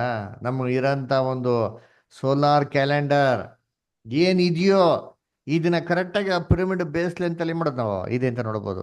ಅದರ ಅದನ್ನ ಕರ್ತನಲ್ಲಿ ಪ್ರೀತಿ ಅಂತ ಸ್ವರಗಳೇ ಈ ಥರ ಒಂದು ಪಿರಮಿಡ್ನ ಏನ್ರಿ ಯಾರು ಕಟ್ಟಿದ್ರು, ಯಾತಕ್ಕೆ ಕಟ್ಟಿದ್ರು, ಯಾವಾಗ ಕಟ್ಟಿದ್ರು, ಇದ್ರ ಬಗ್ಗೆ ಒಂದು ದೊಡ್ಡ ಪ್ರಶ್ನೆ. ಇದೇ ಥರ ಪಿರಮಿಡ್ನ ಎಷ್ಟೋ ಜನಗಳು ತಿರ್ಗಾ ಕಟ್ಟೋದಕ್ಕೆ ಪ್ರಯತ್ನ ಮಾಡಿದರೆ ಮಾಡರ್ನ್ ಎಕ್ವಿಪ್ಮೆಂಟ್ಸ್ನ ಉಪಯೋಗಿಸ್ಕೊಂಡು ಆದರೆ ಕಟ್ಟೋದಕ್ಕೆ ಆಗಲಿಲ್ಲ. ಅದರಿಂದ ಇದ್ರ ಬಗ್ಗೆ ಏನಪ್ಪ ಒಂದು ಅಭಿಪ್ರಾಯಗಳಿದೆ ಅಂದರೆ, ಎಷ್ಟೋ ಜನ ಹೇಳ್ತಾರೆ ಅಂದರೆ ಇದು ಕೂಫು ಅಂತ ಒಬ್ರು ಇದ್ರು, ಅವರೊಂದು ಸಮಾಧಿ ಅಂತ ಏನು ಮಾಡ್ತಾರೆ ಹೇಳ್ತಾರೆ. ಅದರ ಸರಿ, ಇದು ಒಂದು ಸಮಾಧಿ. ಯಾಕಂದ್ರೆ ಹಳೆ ಕಾಲದಲ್ಲಿ ಏನು ಮಾಡೋರಂತೆ, ಐಗುಪ್ತ ದೇಶದಲ್ಲಿ ಎಲ್ಲ ಶವಗಳನ್ನೆಲ್ಲ ಮಮ್ಮಿಗಳ ಥರ ಮಾಡಿಬಿಟ್ಟು ಅದೇನು ಮಾಡೋರು, ಅವ್ರು ಯೂಸ್ ಮಾಡಿರೋಂಥ ದ್ರವ್ಯಗಳು, ಚಿನ್ನ ಬೆಳ್ಳಿಗಳನ್ನೆಲ್ಲ ರತ್ನಗಳೆಲ್ಲ ಜೊತೆಗೆ ಇಟ್ಬಿಡೋರು, ಸಮಾಧಿ ಮಾಡ್ಬಿಡೋರು. ಸೊ ಅದೇ ಥರ ಇದೇನಾಗಿರ್ಬೇಕು, ಒಂದು ಕೂಫು ಅಂತ ಒಬ್ಬ ಇದ್ದ, ಅವನ ಒಬ್ಬ ಸಮಾಧಿ ಅಂತ ಎಷ್ಟೋ ಜನ ಹೇಳೋದುಂಟು. ಅದರ ಆದರೆ ಇದು ಸರಿ ಬೀಳ್ತದ, ಇದು ದಾಖಲಾತಿಗಳ ಪ್ರಕಾರ ಕರೆಕ್ಟಾಗಿದೆಯಾ ಅಂತ ನೋಡೋದಂದ್ರೆ, ನೀವು ಪಿರಮಿಡ್ ಒಳಗಡೆ ಹೋದ್ರೆ ಯಾವುದೇ ಕೆತ್ತನೆ ಇಲ್ಲ ರೀ. ಬೇರೆ ಪಿರಮಿಡ್ಗಳು ಅಂದರೆ ಐಗುಪ್ತ ದೇಶದಲ್ಲಿ ಪಿರಮಿಡ್ ಆಫ್ ಗೀಜಾ ಬಿಟ್ಟು ಬೇರೆ ಎಲ್ಲ ಪಿರಮಿಡ್ಗಳಲ್ಲಿ ಏನಿದೆ, ಕೆತ್ತನೆಗಳಿದೆ. ಆದರೆ ಈ ಪಿರಮಿಡ್ ಒಳಗಡೆ ಯಾವ ಕೆತ್ತನೆನೂ ಕೂಡ ಏನಾಗಿಲ್ಲ, ಇಲ್ಲ ಯಾವ ಶವನೂ ಇಲ್ಲ, ಯಾವ ದ್ರವ್ಯಗಳು ಕೂಡ ಏನಾಗಿಲ್ಲ ಅಲ್ಲಿ ಇಲ್ಲ. ಆಮೇಲೆ ಬೇರೆ ಎಲ್ಲ ಪಿರಮಿಡ್ಗಳು ಕಂಪೇರ್ ಮಾಡಿದ್ರೆ ಈ ಪಿರಮಿಡ್ ಒಂದರಲ್ಲೇ ಏನ್ರಿರೋದು, ಕೋಣೆಗಳಿರೋದು. ಏನ್ರಿ, ನೆಲಮಟ್ಟಕ್ಕಿಂತ ಮೇಲೆ ಈ ಪಿರಮಿಡ್ ಒಂದರಲ್ಲೇ ಕೋಣೆಗಳಿರೋದು. ಬೇರೆ ಎಲ್ಲಾ ಪಿರಮಿಡ್ಗಳಲ್ಲಿ ನೆಲಮಟ್ಟಕ್ಕಿಂತ ಕೆಳಗಡೆ ಏನಾಗಿದೆ ಕೋಣೆಗಳು ಇರೋದು ನಾವು ಏನ್ ಮಾಡ್ತೀವಿ ನೋಡ್ತೀರಿ. ಸಂಗಿರ್ಬೇಕಾದ್ರೆ ಏನಕ್ಕೆ ಇಷ್ಟೊಂದು ಸೈಂಟಿಫಿಕ್ಕು ಎಲ್ಲ ಜಾಗ್ರಫಿಕಲ್ಲು ಮ್ಯಾಥಮೆಟಿಕಲ್ಲು ಇವೆಲ್ಲ ಕ್ಯಾಲ್ಕುಲೇಷನ್ಸ್ ಉಪಯೋಗಿಸ್ಬಿಟ್ಟು ಯಾಕೆ ಈ ಪಿರಮಿಡ್ನ ಕಟ್ಟಿದ್ರು, ಯಾರು ಕಟ್ಟಿದ್ರು? ಕರ್ತನಲ್ಲಿ ಪ್ರೀತಿ ಅಂತ ಸಹೋದರ ಸಹೋದರಿಗಳೇ, ಇದಕ್ಕೆ ಕೆಲವು ಜನ ಕೆಲವೊಂದು ಅಭಿಪ್ರಾಯಗಳು ಹೇಳ್ತಾರೆ. ಏನಪ್ಪ ಅಂದ್ರೆ ಇದನ್ನ ಏನ್ರಿ ಗ್ರಹ ಮಂಡಲಗಳನ್ನ ಸ್ಟಡಿ ಮಾಡೋದಕ್ಕೆ ಇಟ್ಟಂತ ಸ್ಪೇಸ್ ಅಬ್ಸರ್ವೇಟರಿ ಆ ಕಾಲದಲ್ಲಿ ಮಾಡೋದು ಕಟ್ಟಿದ್ರು ಅಂತ. ಇನ್ನು ಕೆಲವು ಜನ ಹೇಳ್ತಾರೆ ಇದು ಏಲಿಯನ್ ಲಾಂಚ್ ಪ್ಯಾಡು, ಏಲಿಯನ್ಸ್ ಬಿದ್ಬಿಟ್ಟು ಹೋಗ್ಬಿಟ್ರು ಭೂಲೋಕದಲ್ಲಿ. ಇನ್ನು ಕೆಲವು ಜನ ಹೇಳ್ತಾರೆ ದೊಡ್ಡ ಭಯಂಕರವಾಗಿರೋಂಥ ಒಂದು ಸೀಕ್ರೆಟ್ ವಾಲ್ಟು, ತುಂಬಾ ಸಂಪತ್ನ ಇಡಬೇಕು ಅಂತ ಏನ್ ಮಾಡಿದ್ರು ಇದನ್ನ ಮಾಡಿದ್ರು ಅಂತ. ಆದ್ರೆ ಏನ್ರಿ ಇದನ್ನೆಲ್ಲ ಕಟ್ಬೇಕಾದ್ರೆ ಇಷ್ಟೊಂದು ಸೈಂಟಿಫಿಕ್ ಆಗಿ, ಇಷ್ಟೊಂದು ಜಾಗ್ರಫಿಕಲ್ ಆಗಿ, ಮ್ಯಾಥಮೆಟಿಕಲ್ ಆಗಿ ಇವೆಲ್ಲ ನೋಡಿ ಕಟ್ಬೇಕಾ? ಯೋಚನೆ ಮಾಡಿ, ಯಾರ ಕಟ್ತಾರ ಆ ಥರ ಇವತ್ತು ಇವೆಲ್ಲ ಕಟ್ಬೇಕಾದ್ರೆ? ಇಲ್ಲ ರೀ. ಮತ್ತೆ ಇಷ್ಟೆಲ್ಲ ಗಾತ್ರದಲ್ಲಿ ಇಷ್ಟೆಲ್ಲ ಇಂಪಾರ್ಟೆನ್ಸ್ ಕೊಟ್ಟವ್ರೆ ಅಂತಂದ್ರೆ ಇದನ್ನ ಖಂಡಿತವಾಗೋ ದೇವ್ರು ಏನ್ ಮಾಡಿರ್ಬೇಕು, ಕಟ್ಟಿರ್ಬೇಕು ಅಲ್ರ. ಹಂಗಾರೆ ದೇವ್ರು ಕೊಟ್ಟವ್ರಂದ್ರೆ, ದೇವ್ರು ಕಟ್ಟಿದ್ದಾರೆ ಅಂತಂದ್ರೆ ಯಾರ ಮುಖಾಂತರ ಕಟ್ಟಿದ್ರು ಅಂತಂದ್ರೆ ಇದಕ್ಕೆ ಸಜೆಷನ್ಸ್ ಇದೆ. ಯಾಕಂದ್ರೆ ಬೈಬಲಲ್ಲಿ ದಾಖಲಾತಿ ಇಲ್ಲ, ಅಂದ್ರೆ ಸಜೆಷನ್ಸ್ ಏನಪ್ಪ ಇದೆ ಅಂದ್ರೆ ಯೋಬ್ ಏನ್ ಮಾಡಿರ್ಬೋದು ಅದನ್ನ ಕಟ್ಟಿರ್ಬೋದು. ಯಾಕಂದ್ರೆ ಬೈಬಲ್ ಓದ್ತೀರಿ, ಮಿಡಿಲ್ ಈಸ್ಟ್ ಅಲ್ಲಿ ಅತಿ ದೊಡ್ಡ ಶ್ರೀಮಂತ ಕಾಲ ಯಾರಪ್ಪ ಅಂದ್ರೆ ಯೋಬು. ದೇವ್ರು ಯೋಬನ್ ಮುಖಾಂತರ ಮಾಡಿರ್ಬೋದು, ಕಟ್ಟಿರ್ಬೋದು. ಅಥವಾ ಮೆಲ್ಕಿ ಸೆಡಕ್ ಅಂತ ನೋಡ್ತೀರಿ, ಅಬ್ರಾಹಂ ಕಾಲದಲ್ಲಿ ಏನ್ರಿ ಅಲ್ಲಿ ಯುದ್ಧಕ್ಕೆ ಆಗ್ಬೇಕಾದ್ರೆ ಏನ್ ಮಾಡ್ತಾರೆ, ಅಲ್ಲಿ ಯುದ್ಧ ಮುಗಿಸಿ ಬಂದಿದ್ಮೇಲೆ ಸೋನೋ ಬಂದ್ ಗೊಬ್ಬರ ಜನಗಳನ್ನ ಕಾಪಾಡ್ಬೇಕಾರೆ ಅಬ್ರಾಹ್ಮು ಯಾರನ್ನ ಭೇಟಿ ಆಗ್ತಾರೆ, ಮೆಲ್ಕಿ ಸಿಡಕ್ನ ಭೇಟಿ ಆಗ್ತಾರೆ. ಅವರು ದೇವರ ಮಹಾಜಕನಾಗಿದ್ದ ಅಂತ, ಸೇಲಂ ದೇಶದ ಒಂದು ರಾಜನಾಗಿದ್ದ, ಮಹಾಜಕನಾಗಿದ್ದ ಅಂತ. ಇವ್ರೇನ್ ಮಾಡ್ತಾರೆ, ಮೆಲ್ಕಿ ಸಿಡಗೆ ಹತ್ತಲ್ಲ ಒಂದು ಮಗನ ಕಾಣಿಕೆ ಹಾಕಿ ಕೊಡ್ತಾರೆ. ಸೊ ಮೋಸ್ಟ್ಲಿ ದೇವರು ಇದೇ ತರ ಮೆಲ್ಕಿ ಸಿಡಕ್ನ ಕೂಡ ಏನ್ ಮಾಡಿರ್ಬೋದು, ಯೂಸ್ ಮಾಡಿರ್ಬೋದು ಅಂತ ಅಭಿಪ್ರಾಯ ಹೇಳ್ತಾರೆ. ಆದ್ರೆ ಇದಕ್ಕೆ ಬೈಬಲಲ್ಲಿ ಏನು ನಮ್ಗೆ ರೆಫರೆನ್ಸ್ ಇಲ್ಲ. ಸೊ ಹಾಗಿರ್ಬೇಕಾದ್ರೆ ಇದು ದೇವರು ಕಟ್ಟಿದ್ದಾರೆ ಅಂತಂದ್ರೆ ಇದಕ್ಕೆ ಬೈಬಲಲ್ಲಿ ಏನೋ ರೆಫರೆನ್ಸ್ ಇದೆಯಾ ಅಂತ ನೋಡ್ಬೇಕಾದ್ರೆ ಕರ್ತನಲ್ಲಿ ಪ್ರೀತಿ ಅಂತ ಸ್ವರಗಳೇ ರೆಫರೆನ್ಸ್ ಇದೆ. ಎಲ್ಲಪ್ಪ ಅಂತಂದ್ರೆ ಓದು ನೋಡಿ, ಎಫೆಸರಿಗೆ ಬರೆದಂತ ಪತ್ರಿಕೆ 2ನೇ ಅಧ್ಯಾಯ 20ನೇ ವಾಕ್ಯ. ದಯವಿಟ್ಟು ಯಾರು ಹೋದ್ರಿ? ಎಫಿಷಿಯನ್ಸ್ 2:20 ಯಾರು ಓದ್ತೀರಾ?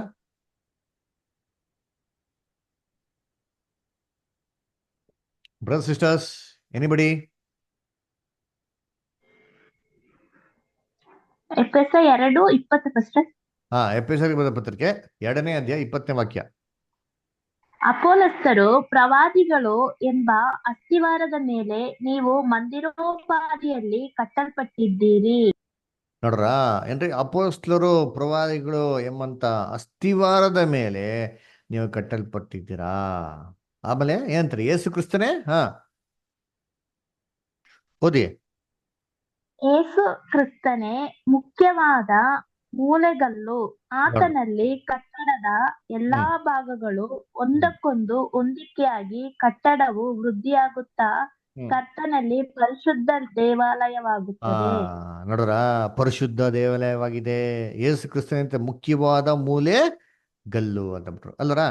ಏನಿದು ಮುಖ್ಯವಾದ ಮೂಲೆಗಲ್ಲು? ಮೂಲೆಗಲ್ಲು ನಮ್ಗೆ ಚೆನ್ನಾಗಿ ಗೊತ್ತು. ಏನಪ್ಪ ಮೂಲೆಗಲ್ಲು ಅಂತಂದ್ರೆ, ಇವಾಗ ಮನೆ ಕಟ್ಬೇಕಾದ್ರೆ ಏನ್ ಮಾಡ್ತಾರೆ? ಹಾ, ಒಂದು ಫೌಂಡೇಶನ್ ಸ್ಟೋನ್ ಹಾಕ್ತಿರ್ ಗೊತ್ತಾ ಏನ್ರಿ? ಅದೇ ಮೂಲೆಗಲ್ಲು ಅದರ. ಸರಿ, ಇವಾಗ ಮುಖ್ಯವಾದ ಮೂಲೆಗಲ್ಲು ಯಾವುದು? ಅದರ ಇವಾಗ ಮನೆ ಕಟ್ಬೇಕಾರೆ ಎಲ್ಲಾ ಮೂಲೆಗಲ್ಲುಗಳೇನ್ರಿ ಇಂಪಾರ್ಟೆಂಟ್ ಅದರ. ಅದು ಮುಖ್ಯವಾದ ಮೂಲೆಗಳು ಹೆಂಗೆ ಅದರ ಅಂದ್ರೆ? ಹಾ, ಏನ್ರಿ ನಮ್ಮ ಮನೆ ಕಟ್ಬೇಕಾರೆ ಯಾವ್ದೋ ಒಂದೇ ಒಂದು ಕಲ್ಲು ಮುಖ್ಯವಾಗ್ತದ? ಇಲ್ಲ ತಾನೆ. ಎಲ್ಲಾ ಫೌಂಡೇಶನ್ ಸ್ಟೋನ್ ಏನ್ರಿ ಇಂಪಾರ್ಟೆಂಟ್. ಆ ಫೌಂಡೇಶನ್ ಸ್ಟೋನ್ ಏನಾಗ್ಬಿಟ್ಟು ಅಂದ್ರೆ ಇಡೀ ಬಿಲ್ಡಿಂಗಿನಾಗಲ್ಲ ನೆಟ್ಟಿಗೆ ನಿಂತ್ಕೊಳ್ಳಲ್ಲ. ಆದ್ರೆ ಇಲ್ಲಿ ಹೇಳ್ತಾರೆ ಏಸು ಕ್ರಿಸ್ತು ಮುಖ್ಯವಾದ ಮೂಲೆಗಳು ಅಂತ. ಅಂದ್ರೆ ಅವ್ರು ಮುಖ್ಯವಾದ ಮೂಲೆಗಳು ಅಂದ್ರೆ ಮೂಲೆಗಳಿದೆ. ಅದರಲ್ಲಿ ಕ್ರಿಸ್ತನು ತುಂಬಾ ಮುಖ್ಯವಾದದ್ದು ಅಂತ ಹೇಳ್ತಾರೆ. ಇದು ನಾವು ಎಲ್ಲಪ್ಪ ನೋಡ್ತಾರೆ, ಬರೀ ಪಿರಮಿಡ್ ಅಲ್ಲಿ ಮಾತ್ರ ನೋಡ್ತಾರೆ. ನೋಡಿ, ಇವಾಗ ಪಿರಮಿಡ್ಗೆ ಎಷ್ಟು ಮೂಲೆ ಇದೆ ನೋಡಿ. ಇಲ್ಲಿ ಇಮೇಜ್ ಅಲ್ಲಿ ನೋಡಿದ್ರೆ ಎಷ್ಟು ಮೂಲೆ ಕಾಣಿಸ್ತದೆ? ಪಿರಮಿಡ್ಗೆ ಎಷ್ಟಿದೆ ಮೂಲೆಗಳು? ಯಾರು ಎಣಿಸ್ತೀರಾ? ಹೇಳ್ತೀರಾ? ಐದು ಐದು ಐದು ಐದು. ಐದು ಇದೆಯಾ? ನಾಲ್ಕು ಇದೆಯಾ? ಎಷ್ಟಿದೆ? 5. ನಾಲ್ಕು, ಹಾ ಕೆಳಗಡೆ ಮೇಲೆ ಒಂದು. ಹಾ, ಪರವಾಗಿಲ್ಲ ಅಷ್ಟೇ. Very good. ಐದು ಕರೆಕ್ಟ್. ಕೆಳಗಡೆ ನಾಲ್ಕಿದೆ ನೋಡ್ರಿ. ಒಂದು, ಎರಡು, ಮೂರು, ನಾಲ್ಕು. ಮೇಲ್ಗಡೆ ಇದೆ ನೋಡಿ, ಅದು ಐದು. ಅಲ್ವರ ಅದೇ ಇಂಪಾರ್ಟೆಂಟ್ ರೀ ಅಲ್ವರ. ಕೆಳಗಡೆ ನಾಲ್ಕು ಇದ್ಬಿಟ್ಟು ಮೇಲ್ಗಡೆ ಇಲ್ಲ ಅಂದ್ರೆ ಪಿರಮಿಡ್ ಆಗಿರಲ್ಲ ರೀ ಅಲ್ವರ. ಅದಕ್ಕೆ ನೋಡ್ಬೇಕಾರೆ ಭೂಲೋಕದಲ್ಲಿ ಒಂದು ಪರ್ಫೆಕ್ಟ್ ಸ್ಟ್ರಕ್ಚರ್ ಯಾವ್ದಪ್ಪ ಅಂದ್ರೆ ಪಿರಮಿಡ್. ಈ ಪಿರಮಿಡ್ನ ಯಾವ ತರ ಬೇಕಾದ್ರೂ ತಿರ್ಸಿ, ಯಾವ ತರ ಬೇಕಾದ್ರೂ ಪಲ್ಟಿ ಓಡಿಸಿ, ಯಾವ ತರ ಬೇಕಾದ್ರೂ ಉಲ್ಟಾ ಪಲ್ಟಾ ಮಾಡಿ, ಪಿರಮಿಡ್ ಪಿರಮಿಡ್ ಆಗಿ ಇರ್ತಾರೆ ಹೊರತು ಅದು ತನ್ನ ದಿಕ್ಕನ್ನ ಚೇಂಜ್ ಮಾಡಕ್ಕೆ ಸಾಧ್ಯನೇ ಇಲ್ಲ. ಅದರಿಂದ ಇದು ಈ ಒಂದೇ ಸ್ಟ್ರಕ್ಚರ್ಗೆ ಮಾತ್ರ ಅಪ್ಲೈ ಆಗೋದು ಹೊರತು ಬೇರೆ ಯಾವ ಸ್ಟ್ರಕ್ಚರ್ಗೆ ಅಪ್ಲೈ ಆಗಲ್ಲ ರೀ. ಅದಕ್ಕೆ ಹೇಳೋದು pyramid is A perfect structure ಅಂತ ನಾವೇನ್ ಮಾಡ್ತೀರಿ ನೋಡ್ತೀರಿ. ಹಂಗಿರ್ಬೇಕಾದ್ರೆ ಇದಕ್ಕೆ ಇದೆಲ್ಲ ಇಂಡೈರೆಕ್ಟ್ ರೆಫರೆನ್ಸ್ಗಳು. ಅಂದ್ರೆ ಡೈರೆಕ್ಟ್ ಆಗಿ ಎಲ್ಲ ರೆಫರೆನ್ಸ್ ಇದೆ ಬೈಬಲಲ್ಲಿ ಪಿರಮಿಡ್ ಬಗ್ಗೆ? ಬೈಬಲಲ್ಲಿ ಎಸ್, ಬೈಬಲಲ್ಲಿ ಪಿರಮಿಡ್ ಬಗ್ಗೆ ಕೊಟ್ಟಿದ್ದಾರೆ. ಎಲ್ಲಿ ಕೊಟ್ಟಿದ್ದಾರೆ? ಯೆಶಾಯನ ಪ್ರವಾದನ ಗ್ರಂಥ 19ನೇ ಅಧ್ಯಾಯ 19 ಮತ್ತೆ 20ನೇ ವಾಕ್ಯದಲ್ಲಿ ಕೊಟ್ಟಿದ್ದಾರೆ. ಓದಿ ಯೆಶಾಯ. ಓದಿ ಧನಲಕ್ಷ್ಮಿ ಸ್ಟಾರ್. ಆ ದಿನದಲ್ಲಿ ಐಗುಪ್ತ ದೇಶದ ಮಧ್ಯೆ ಯೆಹೋವನಿಗೆ ಒಂದು ಯಜ್ಞಪೀಠವು, ದೇಶದ ಎಲ್ಲೆಲ್ಲಿ ಯೆಹೋವನಿಗೆ ಒಂದು ಸ್ತಂಭವು ಇರುವವು. ಅವು ಐಗುಪ್ತ ದೇಶದಲ್ಲಿ ಸೇನಾಧೀಶ್ವರನಾದ ಯೆಹೋವನ ಗುರುತಾಗಿಯೂ ಸಾಕ್ಷಿಯಾಗಿಯೂ ಇರುವವು. ಹಿಂಸಕರ ದೆಸೆಯಿಂದ ಯೆಹೋವನನ್ನು ಕೂಗಿಕೊಳ್ಳಲು ಆತನು ಅವರಿಗಾಗಿ ಹೋರಾಡುವ ಶೂರನಾದ ರಕ್ಷಕನನ್ನು ಕಳುಹಿಸಿ ಅವನನ್ನು ಉದ್ಧರಿಸುವನು. ನೋಡ್ರ ಹೆಂಗ್ ಹೇಳ್ತಾರೆ ನೋಡ್ತೀನಿ. ಆ ದಿನದಲ್ಲಿ ಐಗುಪ್ತ ದೇಶದ ಮಧ್ಯದಲ್ಲಿ ಮತ್ತೆ ಎಲ್ಲೆಯಲ್ಲಿ ಯೆಹೋವನಿಗೆ ಏನಾಗಿತ್ತು? ಸ್ತಂಭವು ಬಲಿಪೀಠ ಇರ್ತದಂತರಿ ಅಲ್ರ. ಇದು ಕರ್ತನಾಗಿರಂತ ಯೆಹೋವನಿಗೆ ಸಾಕ್ಷಿಯಾಗಿರ್ತದೆ, ಗುರುತು ಮತ್ತೆ ಸಾಕ್ಷಿಯಾಗಿರ್ತದಂತಾರೆ. ಆಮೇಲೆ ಇದು ಯಾವಾಗ ಅಂತಂದ್ರೆ ಹಿಂಸಕರ ದೆಸೆಯಿಂದ ಜನಗಳು ದೇವತೆ ಕುಕ್ಕುಂಬೇಕಾದ್ರೆ ದೇವರ ಒಬ್ಬ ರಕ್ಷಕನ ಕಳಿಸ್ತಾರಂತೆ. ನೋಡ್ರಿ ಇದು ಕರೆಕ್ಟ್ ಆಗಿ ಇದು ಐಗುಪ್ತ ದೇಶದಲ್ಲಿ ಅಂತ ಈ ಪಿರಮಿಡ್ಗೆನೆ ಅಪ್ಲೈ ಆಕದ್ರಿ. ಯಾಕಂದ್ರೆ ಏನ್ ಹೇಳ್ತಾರೆ, ಐಗುಪ್ತ ದೇಶದ ಮಧ್ಯದಲ್ಲೂ ಇರ್ಬೇಕಂತೆ, ಐಗುಪ್ತ ದೇಶದ ಎಲ್ಲೆಯಲ್ಲಿ ಕೂಡ ಇರ್ಬೇಕಂತೆ. ಎಲ್ಲೆ ಅಂತಾನೇನ್ರಿ? ಬಾರ್ಡರ್. ಅಂದ್ರೆ ಇವಾಗ ಯೋಚನೆ ಮಾಡಿ, ನೀವೇ ಅಂತಿರ್ತೀನಿ ಏನ್ರಿ, ಕರ್ತನಲ್ಲಿ ಪ್ರೀತಿ ಅನಿಸೋಳೆ ಒಂದು ವಸ್ತು ಇದ್ರೆ ಮಧ್ಯದಲ್ಲಿ ಇರಬೇಕು, ಇಲ್ಲ ಅಂದ್ರೆ ಬಾರ್ಡರ್ ಇರ್ಬೇಕು. ಅಂದ್ರೆ ಇವಾಗ ಮೊಬೈಲ್ ಫೋನ್ನ ಟೇಬಲ್ ಸೆಂಟ್ರಲ್ ಇಡಬೇಕು, ಇಲ್ಲ ಟೇಬಲ್ ಸೈಡ್ ಇರಬೇಕು, ಎಡ್ಜಲ್ಲಿ. ಎರಡೂ ಅಟ್ ಎ ಟೈಮ್ ಹಿಂಗಿರಕ್ಕೆ ಸಾಧ್ಯ? ಆಗೋದಕ್ಕೆ ಸಾಧ್ಯ ಅಲ್ಲ. ಇದ್ರೆ ಸೆಂಟ್ರಲ್ ಇರಬೇಕು, ಇಲ್ಲ ಬಾರ್ಡರ್ ಇರಬೇಕು. ಅದರ ಮತ್ತೆ ಈ ಪಿರಮಿಡ್ ಹೇಗೆ ಕರೆಕ್ಟಾಗಿ ಸೆಂಟ್ರಲ್ ಇದೆ, ಹೇಗೆ ಬಾರ್ಡರ್ ಇದೆ ಅಂತಂದ್ರೆ ಇದು ಪಿರಮಿಡ್ ಮಾತ್ರ ಅಪ್ಲೈ ಆಗದ್ರಿ. ಇದೇ ಆತರ. ಹೇಗೆ ಅಂತಂದ್ರೆ ಏನ್ರಿ, ಇಡೀ ಐಗುಪ್ತ ದೇಶ ಎರಡು ಭಾಗವಾಗಿ ಡಿವೈಡ್ ಆಗಿದೆ. ಇದು ಯಾರು ನಾವ್ಯಾರು ಮಾಡಿಲ್ಲ ರೀ, ಇದು ಗೌರ್ಮೆಂಟ್ ಆಫ್ ಈಜಿಪ್ಟೇ ಡಿವೈಡ್ ಮಾಡಿದ್ದಾರೆ. ಯಾರು ಈಜಿಪ್ಟ್ ಹೋಗಿದ್ರೆ ಗೊತ್ತಿರ್ತದೆ. ಈಜಿಪ್ಟ್ ಅಲ್ಲಿ ಎರಡು ಇದೆ, ಒಂದು ಅಪ್ಪರ್ ಈಜಿಪ್ಟ್, ಇನ್ನೊಂದು ಲೋವರ್ ಈಜಿಪ್ಟ್ ಅಂತ ಅಲ್ರ. ಈ ಪಿರಮಿಡ್ ಎಕ್ಸಾಕ್ಟ್ ಆಗಿ ಆ ಒಂದು ಅಪ್ಪರ್ ಮತ್ತೆ ಲೋವರ್ ಈಜಿಪ್ಟ್ ಬಾರ್ಡರ್ ಇದೆ ರೀ ಅಲ್ವರ. ಮತ್ತೆ ಕಂಪ್ಲೀಟ್ ಈಜಿಪ್ಟ್ ತಗೊಂಡ ಅಂತಂದ್ರೆ ಆ ಪಿರಮಿಡ್ ಸೆಂಟ್ರಲ್ ಏನಾಗಿದೆ? ಎಕ್ಸಾಕ್ಟ್ ಆಗಿದೆ. ಅದಕ್ಕೆ ಇದೀಗ ಪಿರಮಿಡ್ ಏನಪ್ಪ ಹೆಸರು ಅಂದ್ರೆ ಪಿರಮಿಡ್ ಆಫ್ ಗೀಜಾ ಅಂತ ಹೇಳ್ತಾರೆ. ಗೀಜಾ ಅಂದ್ರೆ ಆ ಪದದ ಅರ್ಥ ಏನಪ್ಪಾ ಅಂದ್ರೆ ಐಗುಪ್ತ ದೇಶದಲ್ಲಿ, ಐಗುಪ್ತ ಭಾಷೆಯಲ್ಲಿ ಬಾರ್ಡರ್ ಅಥವಾ ಎಲ್ಲೆ ಅಂತಂದ್ಬಿಟ್ಟು ಅಂದ್ರೆ ಪಿರಮಿಡೇ ಐಗುಪ್ತ ದೇಶದೇನ್ರಿ ಬಾರ್ಡರ್. ಮತ್ತೆ ಹಾಗಾದ್ರೆ ಇದು ದೇವ್ರಿಗೆ ಸಾಕ್ಷಿ ಕೊಡ್ತದ ಅಂತಂದ್ರೆ ಎಸ್, ದೇವ್ರ ಯೋಜನೆಗೆ ಏನ್ ಮಾಡ್ತಾರೆ? ಇದು ಸಾಕ್ಷಿ ಕೊಡ್ತಾರೆ. ಹೇಗೆ ಸಾಕ್ಷಿ ಕೊಡ್ತಾರೆ? ಇವಾಗ ನಾನು ನೋಡೋಣ. ಪಿರಮಿಡ್ಗೂ ಸತ್ಯವೇದಕ್ಕೂ ಏನ್ ಸಂಬಂಧ? ಇದು ಸತ್ಯವೇದದಲ್ಲಿ ಹೆಂಗೆ ದೇವರ ಬಗ್ಗೆ ಸಾಕ್ಷಿ ಕೊಡ್ತಾರೆ ಅಂತ ನಾವೇನ್ ಮಾಡೋಣ ನೋಡೋಣ ಅಲ್ವರಾ? ಸೊ ಅದೇ ನೋಡ್ಬೇಕಾದ್ರೆ ಹೇಗಪ್ಪ ಅಂತಂದ್ರೆ ನೋಡಿ, ಈ ಪಿರಮಿಡ್ ಅಲ್ಲಿ ನಾವು ಏನಪ್ಪ ನೋಡೋದು ಅಂದ್ರೆ ಇಲ್ಲಿ ಕೋಣೆಗಳು ನೋಡ್ಬೋದು ಅಲ್ರ. ತುಂಬಾ ಎತ್ತರವಾಗಿರತ್ತ ಕೋಣೆ ರಾಜನ ಕೋಣೆ ಅಂತ ಹೇಳ್ತಾರೆ, ಕಿಂಗ್ಸ್ ಚೇಂಬರ್ ಅಂತ ಹೇಳ್ತಾರೆ. ಅದ್ರ ಕೆಳಗಡೆ ಕ್ವೀನ್ಸ್ ಚೇಂಬರ್ ಏನಾಗಿದೆ ಇದೆ. ಅದಕ್ಕಿಂತ ಕೆಳಗಡೆ ಇರೋದೇನಪ್ಪ ಅಂದ್ರೆ ಒಂದು ಪಿಟ್ ಅಥವಾ ಗುಂಡಿ ಅಂತ ಏನ್ ಮಾಡ್ತೀವಿ ನೋಡ್ತೀರಿ. ಈ 3 ಚೇಂಬರ್ಗಳಿಗೆ ಹೋಗೋದಿಕ್ಕೆ ಏನಪ್ಪ ಇದೆ ಅಂದ್ರೆ 3 ಪ್ಯಾಸೇಜ್ಗಳೇನಾಗಿದೆ ಅಲ್ಲಿ ಇದೆ ಅಲ್ರ. ಕಿಂಗ್ಸ್ ಚೇಂಬರ್ಗೆ ಒಂದು ಪ್ಯಾಸೇಜು, ಕ್ವೀನ್ಸ್ ಚೇಂಬರ್ಗೆ ಒಂದು ಪ್ಯಾಸೇಜು, ಪಿಟ್ಗೆ ಹೋಗೋದಿಕ್ಕೆ ಏನ್ರಿ ಒಂದು ಪ್ಯಾಸೇಜ್ ಏನಾಗಿದೆ ಅಲ್ಲಿ ಇರೋದೇನ್ ಮಾಡ್ತೀರಿ ನೋಡ್ತೀರಿ ಅಲ್ವರ. ಸೊ ಇದಕ್ಕೆ ಒಂದು ಎಂಟ್ರೆನ್ಸ್ ಕೂಡ ಏನಾಗಿದೆ ಇದೆ ಅದರ ಏನ್ರಿ ಎಲ್ಲಪ್ಪ ಇದೆ ಅಂದ್ರೆ 17ನೇ ಹಂತದಲ್ಲಿ 17th ಫ್ಲೋರ್ ಅಲ್ಲಿ ಏನ್ರಿ ಒಂದು ಎಂಟ್ರೆನ್ಸ್ ಏನಾಗಿದೆ ಅಲ್ಲಿದೆ ಅದರ. ಆಕ್ಚುಲ್ ಆಗಿ ಈ ಒರಿಜಿನಲ್ ಎಂಟ್ರೆನ್ಸ್ ನ ಕಂಡಿದ್ದಕ್ಕಿಂತ ಮುಂಚೆನೆ ಒಬ್ಬ ಏನ್ರೆ ಡಕಾಯ್ತಾ ಇರ್ತಾನೆ ಅಲ್ವರ. ಅವನು ಏನ್ ಮಾಡ್ತಾನೆ ಅಂತಂದ್ರೆ ಈ ಪಿರಮಿಡ್ ದೊಡ್ಡದಾಗಿದೆ, ಸಿಕ್ಕಾಪಟ್ಟೆ ರೋಡೆ ಸಂಪತ್ತಿರ್ತಾರೆ ಅಂದ್ಬಿಟ್ಟು ಈ ಪಿರಮಿಡ್ ನ ಒಡೆದ್ಬಿಟ್ಟು ಏನ್ ಮಾಡ್ತಾನೆ ಹೊರಡೆ ಹೋಗೋದಿಕ್ಕೆ ಪ್ರಯತ್ನ ಮಾಡ್ತಾನೆ. ಅದನ್ನು ಹೊಡೆದ್ಬಿಟ್ಟು ಹೋಗೋದಿಕ್ಕೆ ಅವನು ಕಲ್ಲನ್ನ ತೋಡ್ಬೇಕಾದ್ರೆ 10ನೇ ಹಂತದಲ್ಲಿ ಏನ್ ಮಾಡ್ದಾರ ಒಂದು ಹಳ್ಳನ ಏನ್ ಮಾಡ್ದ ತೋಡಕ್ಕೆ ಶುರು ಮಾಡ್ದ. ಅದರಿಂದ ಏನಾಯ್ತಂದ್ರೆ ಈ ಪಿರಮಿಡ್ ಒಳಗಡೆ ಹೋಗ್ಬಿಟ್ಟು ಹುಡುಕ್ದ, ಕೊನೆಗೆ ಏನಾಗಿಲ್ಲ ಅವನ ಕೈಗೆ ಏನೋ ಸಿಕ್ಲಿಲ್ಲ ಅಲ್ವರ. ಸರಿ, ಏನಿವೆ ಈ ಪಿರಮಿಡ್ ಒಳಗಡೆ ಇರೋದಿಷ್ಟೇ ರೀ, 3 ಪ್ಯಾಸೇಜು 3 ಕೋಣೆಗಳು. ಇದ್ರಲ್ಲಿ ನಮಗೇನ್ ಪಾಠ ನೋಡೋಣ ನೋಡಿದ್ದೀನಿ. ಇದಕ್ಕೂ ಸತ್ಯವೇದಕ್ಕೆ ಏನ್ ಸಂಬಂಧ, ಇದು ದೇವ್ರ ಯೋಜನೆ ಹೆಂಗ್ ನೋಡಿಸ್ತದೆ ಅಂತ ನೋಡಿದ್ರೆ, ಒಬ್ಬ ಮನುಷ್ಯ ಪಿರಮಿಡ್ ಒಳಗಡೆ ಎಂಟ್ರಿ ಆಗಿದ ತಕ್ಷಣ ಅವನು ಮುಂದೆ ಕಂಡು ಬರೋದೇ ಏನಪ್ಪಾ ಅಂದ್ರೆ ಒಂದು ಏನ್ರಿ ಡಿಸೆಂಡಿಂಗ್ ಪ್ಯಾಸೇಜ್ ಅಂತ ಹೇಳ್ತಾರೆ. ಅದೇನೋ ಕೆಳಗಡೆ ಹೋಗೋಂತ ಒಂದು ಏನ್ರಿ ಒಂದು ಪ್ಯಾಸೇಜ್ ಅಂತ ಏನ್ ಮಾಡ್ತೀವಿ ಕಾಣಿಸ್ತಾರೆ ಅಲ್ಲರ. ನೋಡಿ, ಈ ಡಿಸೆಂಡಿಂಗ್ ಪ್ಯಾಸೇಜ್ ಎಷ್ಟಪ್ಪ ಇದೆ, ಹೇಗಿದೆ, ಮತ್ತೆ ಎಲ್ಲಿಗೆ ಹೋಗ್ತಾರೆ ಅಂತಂದ್ರೆ ಕರೆಕ್ಟ್ ಆಗಿ ಗುಂಡಿಗೆ ಏನ್ ಮಾಡ್ತಾರೆ ಅಲ್ಲಿ ಹೋಗ್ತಾರೆ, ಅಂದ್ರೆ ಪಿಟ್ಟಿರಂತ ಸ್ಥಳಕ್ಕೆ ಏನ್ ಮಾಡ್ತಾರೆ ಅಲ್ಲಿ ಹೋಗ್ತಾರೆ. ಈ ಡಿಸೆಂಡಿಂಗ್ ಪ್ಯಾಸೇಜ್ ಹೈಟ್ ಎಷ್ಟಪ್ಪ ಇದೆ ಅಂದ್ರೆ ಬರೀ 4 ಅಡಿ ರೀ. ಏನ್ರಿ ಅದು ತುಂಬಾ ಹೈಟ್ ಎಲ್ಲ ಇಲ್ಲ, ಬರೀ 4 ಅಡಿನೇ ಇರೋದು ಅಲ್ವರ. ಅದರಿಂದ ಯಾರೋ ಒಬ್ಬ ವ್ಯಕ್ತಿ ಈ ಡಿಸೆಂಡಿಂಗ್ ಪ್ಯಾಸೇಜ್ ನಡಿಬೇಕು ಅಂತಂದ್ರೆ ಬೊಕ್ಕೊಂಡು ಏನ್ ಮಾಡ್ಬೇಕು, ಅವನು ನಡಿಬೇಕು ಅದರ. ಬೊಕ್ಕೊಂಡು ನಡ್ಕೊಂಡ್ ಬಂದ್ಬಿಟ್ಟು ಆಮೇಲೆನೆ ಪಿಟ್ಟಿಗೆ ಸೇರಕೇನ್ರಿ ಸಾಧ್ಯ ಇಲ್ಲ. ನೋಡಿ ರಿಯಲ್ ಫೋಟೋ ನೋಡಿ, ರಿಯಲ್ ಆಗಿ ಪಿರಮಿಡ್ ಹೋದ್ರೆ ಹಿಂಗೆ ನಡಿಬೇಕ್ರಿ. ಕರೆಕ್ಟಾಗಿ ನಿಂತ್ಕೊಂಡು ಏನ್ರಿ ಚೆನ್ನಾಗಿ ನಡೀತಿದ್ರೆಲ್ಲ ಆಗೋದಲ್ಲ, ಹಿಂಗೆ ಬೊಕ್ಕೊಂಡು ಏನ್ ಮಾಡ್ಬೇಕು ನಡಿಬೇಕು ಅಲ್ವರ. ಇದು ಏನ್ರಿ ರಿಯಲ್ ಆಗಿರೋಂಥದ್ದು ಅಲ್ವರ. ರಿಯಲ್ ಹೊರಗಡೆ ನೋಡಿದ್ರೆ ಪಿರಮಿಡ್ ನೋಡಿದ್ರಿ ಹಿಂಗೆ ಫಿನಿಶಿಂಗ್ ಎಲ್ಲ ಅಲ್ವರ. ನೋಡ್ರಿ ಈ ತರ ಇದೆ. ಇದು ಡಿಸೆಂಡಿಂಗ್ ಪ್ಯಾಸೇಜ್ ರೀ. ಆಮೇಲೆ ಡಿಸೆಂಡಿಂಗ್ ಪ್ಯಾಸೇಜ್ ಎಷ್ಟು ಇಳಿಜಾರಿ ಇದೆ ಅಂತಂದ್ರೆ ಒಬ್ಬ ವ್ಯಕ್ತಿ ಒಳಗಡೆ ಬಂದಿದ ತಕ್ಷಣ ಅವನೇನೂ ಮಾಡಕ್ ಸಾಧ್ಯ ಇಲ್ಲ. ಏನ್ರಿ ಜಾರ್ಕೊಂಡು ಸೀದಾ ಎಲ್ಲಿಗೆ ಬಂದ್ಬಿಡ್ತಾನೆ ಅಂತಂದ್ರೆ ಏನ್ರಿ ಆ ಒಂದು ಗುಂಡಿಗೆ ಏನ್ ಮಾಡ್ತಾನೆ ಬಂದ್ಬಿಡ್ತಾನೆ. ಅವನೆಲ್ಲೇ ತಪ್ಪಿಸ್ಕೊಬೇಕು, ಬೇರೆ ದಾರಿಗೆ ಹೋಗ್ಬೇಕು ಅಂದ್ರೆ ಆಗಲ್ಲ ರೀ. ಯಾಕೆಂದ್ರೆ ಇಳಿಜಾರ ಏನಾಗಿದೆ ಅದು ಹಂಗಿದೆ ಅಲ್ವರ.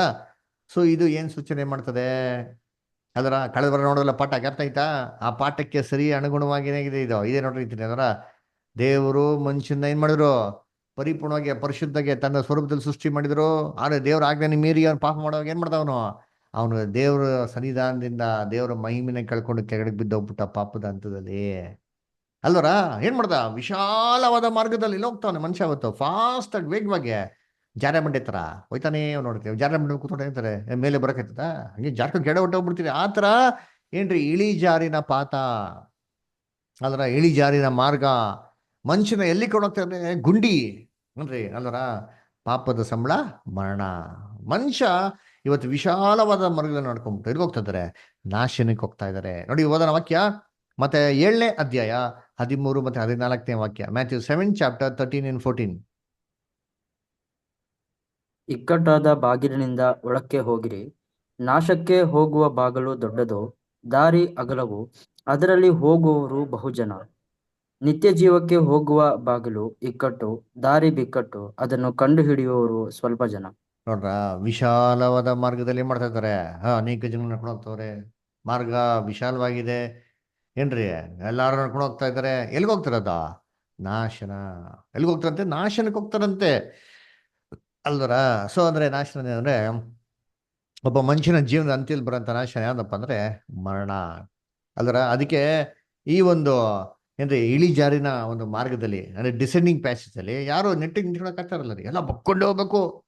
ಅಂದ್ರೆ ಏನಪ್ಪ ಅರ್ಥ ಅಂದ್ರೆ ಯಾವಾಗ ಮನುಷ್ಯ ಪಾಪ ಮಾಡಿದ್ನೋ ದೇವರ ಸನ್ನಿಧಾನದಲ್ಲಿ ಏನ್ ಮಾಡಕ್ಕಾಗಲ್ಲ ಅವನು ಆ ಪರಿಶುದ್ಧವಾಗಿ ಪರಿಪೂರ್ಣವಾಗಿ ಎತ್ತರವಾಗಿ ನಿಂತ್ಕೊಳಕ್ಕೆ ಸಾಧ್ಯನೇ ಆಗಿಲ್ಲ ರೀ. ಅದರ ಅದಕ್ಕೆ ನೋಡಿ ಅಂತ ಬೈಬಲ್ ಹೇಳ್ತಾರೆ, ಎಲ್ಲಾರು ಪಾಪಿಗಳು ನೀತಿವಂತರು ಒಬ್ರು ಇಲ್ಲ ಅಂತ ಹೇಳ್ತಾರೆ. ನೋಡಿ ಓದೋಣ ರೋಮಾಪುರದಲ್ಲಿ 3:23 ಓದ್ರಿ ಯಾರಾದ್ರು. ರೋಮಾಪುರದಲ್ಲಿ 3:23.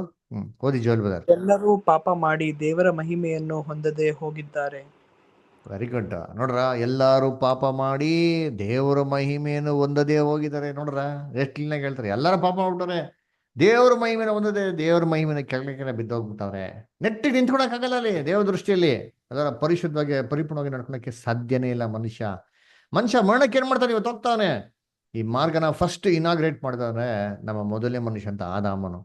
ಆದಾಮ ಮುಖಾಂತರ ಹೋಗ್ತಂತ ಪ್ರತಿಯೊಬ್ಬ ಮನುಷ್ಯರು ಆದಾಮ್ನಲ್ಲಿ ಏನ್ ಮಾಡ್ತಾರೆ, ಮರಣಕ್ಕೆ ಇವತ್ತು ಹೋಗ್ತಾ ಇರೋದು ನೋಡ್ತೀರಿ. ನಾವು ಮೊದಲನೇ ಕ್ಲಾಸಲ್ಲಿ ನೋಡಿದಿರಲ್ಲ, ರ್ಯಾನ್ಸಮ್ ಅಂದ್ರ ಒಬ್ಬ ಮನುಷ್ಯ ಇದ್ದರೆ ಹೋಗ್ತಿಲ್ಲ, ಪಾಪದ ಮುಖಾಂತರ ಮರಣವು ಪ್ರವೇಶಿಸಿತು. ಹೀಗೆ ಎಲ್ಲಾರು ಏನ್ ಮಾಡ್ತಾ ಇದ್ದಾರೆ, ಪಾಪಕ್ಕೆ ಹೋಗ್ತಾ ಇದ್ದಾರೆ ಅಂತ ನಾವು ಸತ್ಯವೇದಲ್ಲಿ ನೋಡ್ತಿರಲ್ವಾ. ಓದಿ ನೋಡೋಣ, ರೋಮಾಪುರದಲ್ಲಿ 5:12 ಓದಿ. ರೋಮನ್ಸ್ 5:12. ಗೋಪಾಲ್ ಬ್ರದರ್ ಓದ್ತೀರಾ?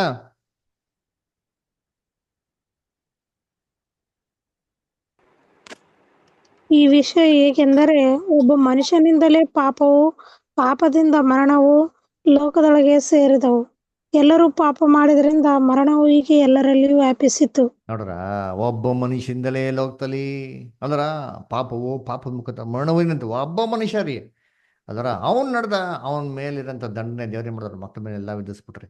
ಆದಾಮ 930 ವರ್ಷ ತಗೊಂಡರಿ ಆ ಒಂದು ಪಾಪ ಮಾಡಿ ಮರಣ ಸೇರತ್ತೆ. ಇವತ್ತು ಮನುಷ್ಯ ಎಷ್ಟು ಫಾಸ್ಟಾಗಿ ಹೋಗ್ತಾನೆ, 50 ವರ್ಷ 60 ವರ್ಷ 30 ವರ್ಷಕ್ಕೆ ಫಾಸ್ಟಾಗಿ ಹೊಟ್ಟೋಗ್ಬಿಡ್ತಾರೆ. ಯಾಕಂದ್ರೆ ಇಳಿಜಾರು ಹೆಂಗಿದಂತೆ ಡಿಸೆಂಡಿಂಗ್ ಪ್ಯಾಸೇಜು ಅಲ್ಲರ, ಜಾರ್ಕೊಂಡು ಕೀಳೆ ಎಲ್ಲ ಹೋಗ್ತಾರೆ ಸೀದಾ ಅಂದರೆ ಮರಣಕ್ಕೆ ಹೋಗ್ತದೆ. ಅದಕ್ಕೆ ಮನುಷ್ಯನ ದೃಷ್ಟಿಯಲ್ಲಿ ಒಂದು ಮಾರ್ಗ ಏನಾಗಿದೆ, ಚೆನ್ನಾಗಿದೆ ನೋಡೋದಕ್ಕೆ. ಆದ್ರೆ ಅಂತ್ಯ ಏನ್ರಿ, ಕಟ್ಟಕಡೆ ಏನ್ರಿ, ಮರಣ ಮಾರ್ಗವೇ. ಜ್ಞಾನೋಕ್ತಿ 14:12. ಜ್ಞಾನೋಕ್ತಿ 14:12 ವಾಕ್ಯ. ರಮ್ಯಾ ಸಿಸ್ಟರ್ ಓದ್ತೀರಾ? ಜ್ಞಾನೋಕ್ತಿ 14:12. ಓದ್ತೀನಿ.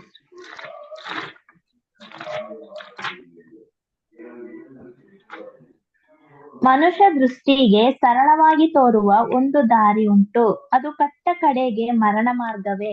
ನೋಡ್ರ, ಮನುಷ್ಯ ದೃಷ್ಟಿಯಲ್ಲಿ ನೋಡೋಕೆ ಒಂದು ಮಾರ್ಗ ಉಂಟಂತೆ, ಸರಳ ಮಾರ್ಗ ಚೆನ್ನಾಗಿದೆ. ಅದ ಕಟ್ಟ ಕಡೆ ಮರಣ ಮಾರ್ಗವೇ. ಅದೆಲ್ಗೆ ಹೋಗ್ತಾರಂದ್ರೆ ಒಂದು ಗುಂಡಿಗೆ ಹೋಗ್ತಾರಂತೆ. ಪಿಟ್ ಅಂತ ಹೇಳ್ತಾರೆ. ಸರಿ ಬದರ್, ಅದೇನು ತೊಟ್ಟಿ ತರ ಇದೆಯಾ, ಬಾವಿ ಇದೆಯಾ, ನೀರಿದ್ಯಾ, ಒಂದು ಗುಂಡಿ ಅಲ್ವಾ ಅಂತಂದ್ರೆ ಇದ್ರಲ್ಲಿ ನೀರೇ ಇಲ್ಲ ರೀ. ನೀರಿಲ್ದಿರಂತ ಒಂದು ಸ್ಥಳ ಇದೇನಪ್ಪ, ನೀರಿಲ್ದಿರ ಬಾವಿ ಐತಾ, ಬೈಬಲ್ನ ಕೊಟ್ಟಿದ್ದೀರಾ? ಎಸ್ ಕೊಟ್ಟಿದ್ದಾರೆ ಅಂತೀನಿ. ಜಕೇರಿಯ 9ನೇ ಅಧ್ಯಾಯ 11ನೇ ವಾಕ್ಯದಲ್ಲಿ ಕೊಟ್ಟಿದ್ದಾರೆ. ಪವಿತ್ರ ಅಲಿಪುರ್ ಸಿಸ್ಟರ್ ಓದ್ತೀರಾ? Zechariah 9:11. Pavithra sister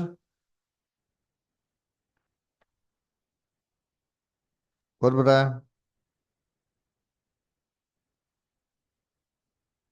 okay, Bharathi sister ಓದ್ತೀರಾ?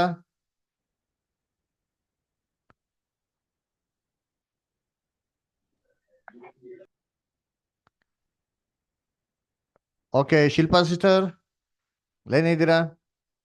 ನನ್ನ ಜನವೇ, ನೀನು ಒಡಂಬಡಿಕೆ ಮಾಡಿಕೊಂಡಾಗ ಸುರಿಸಿದ ರಕ್ತವನ್ನು ನಾನು ಸ್ಮರಿಸಿ ಸೆರೆಯಾಗಿರುವ ನಿನ್ನವರನ್ನು ನೀರಿಲ್ಲದ ಬಾವಿಯೊಳಗಿಂದ ಬರಮಾಡುವೆನು. ನೋಡ್ರ, ಸರಿಯಾಗಿರಂತ ನಿನ್ನವರನ್ನು ನೀರಿಲ್ದಿರ ಬಾವಿನ ಏನ್ ಮಾಡ್ತೀನಿ, ನಿರೀಕ್ಷಣೆ ಇಲ್ದಿರಂತ ಬಾವಿ. ಸಮಾಧಿಯಲ್ಲಿ ನಿರೀಕ್ಷಣೆ ಇಲ್ಲ ಮನುಷ್ಯನಿಗೆ, ಅದರಿಂದ ದೇವ್ರು ಮಾಡ್ತಾರೆ, ಬಿಡುಗಡೆ ಮಾಡ್ತಾರೆ ಕ್ರಿಸ್ತನ ಮುಖಾಂತರ. ನೋಡ್ರ, ಅದು ಹೇಗೆ ಅಂತ ನೋಡೋಣ. ಅದರಿಂದ ಕರ್ತನಲ್ಲಿ ಪ್ರೀತಿ, ಇದು ಡಿಸೆಂಡಿಂಗ್ ಪ್ಯಾಸೇಜ್ ರೀ. ಹಂಗಾರೆ ಏನಪ್ಪ, ಮೇಲ್ಗಡೆ ಓದಕ್ಕೆ ಮಾರ್ಗನೇ ಇಲ್ವಾ ಅಂತಂದ್ರೆ ಒಂದು ಮಾರ್ಗ ಐತ್ರಿ. ಅದೇನಪ್ಪ ಅಂದ್ರೆ ಅಸೆಂಡಿಂಗ್ ಪ್ಯಾಸೇಜ್. ಸ್ವಲ್ಪ ಇಡೆ ಅಂತಾರೆ, ಡಿಸೆಂಡಿಂಗ್ ಪ್ಯಾಸೇಜ್ ಸ್ವಲ್ಪ ಕೆಳಗೆ ಬಂದಿದ ತಕ್ಷಣ ಒಂದು ಮಾರ್ಗ ಮೇಲ್ಗಡೆ ಕಟ್ಟಾಯ್ತದ್ರಿ. ಏನಪ್ಪಾ ಅದು ಅಂದ್ರೆ ಅಸೆಂಡಿಂಗ್ ಪ್ಯಾಸೇಜ್ ಅಂತ ಹೇಳ್ತಾರೆ. ಅದು ತಿರ್ಗಾ ಏನ್ರಿ 4 ಅಡಿ ಎತ್ತರನೇ.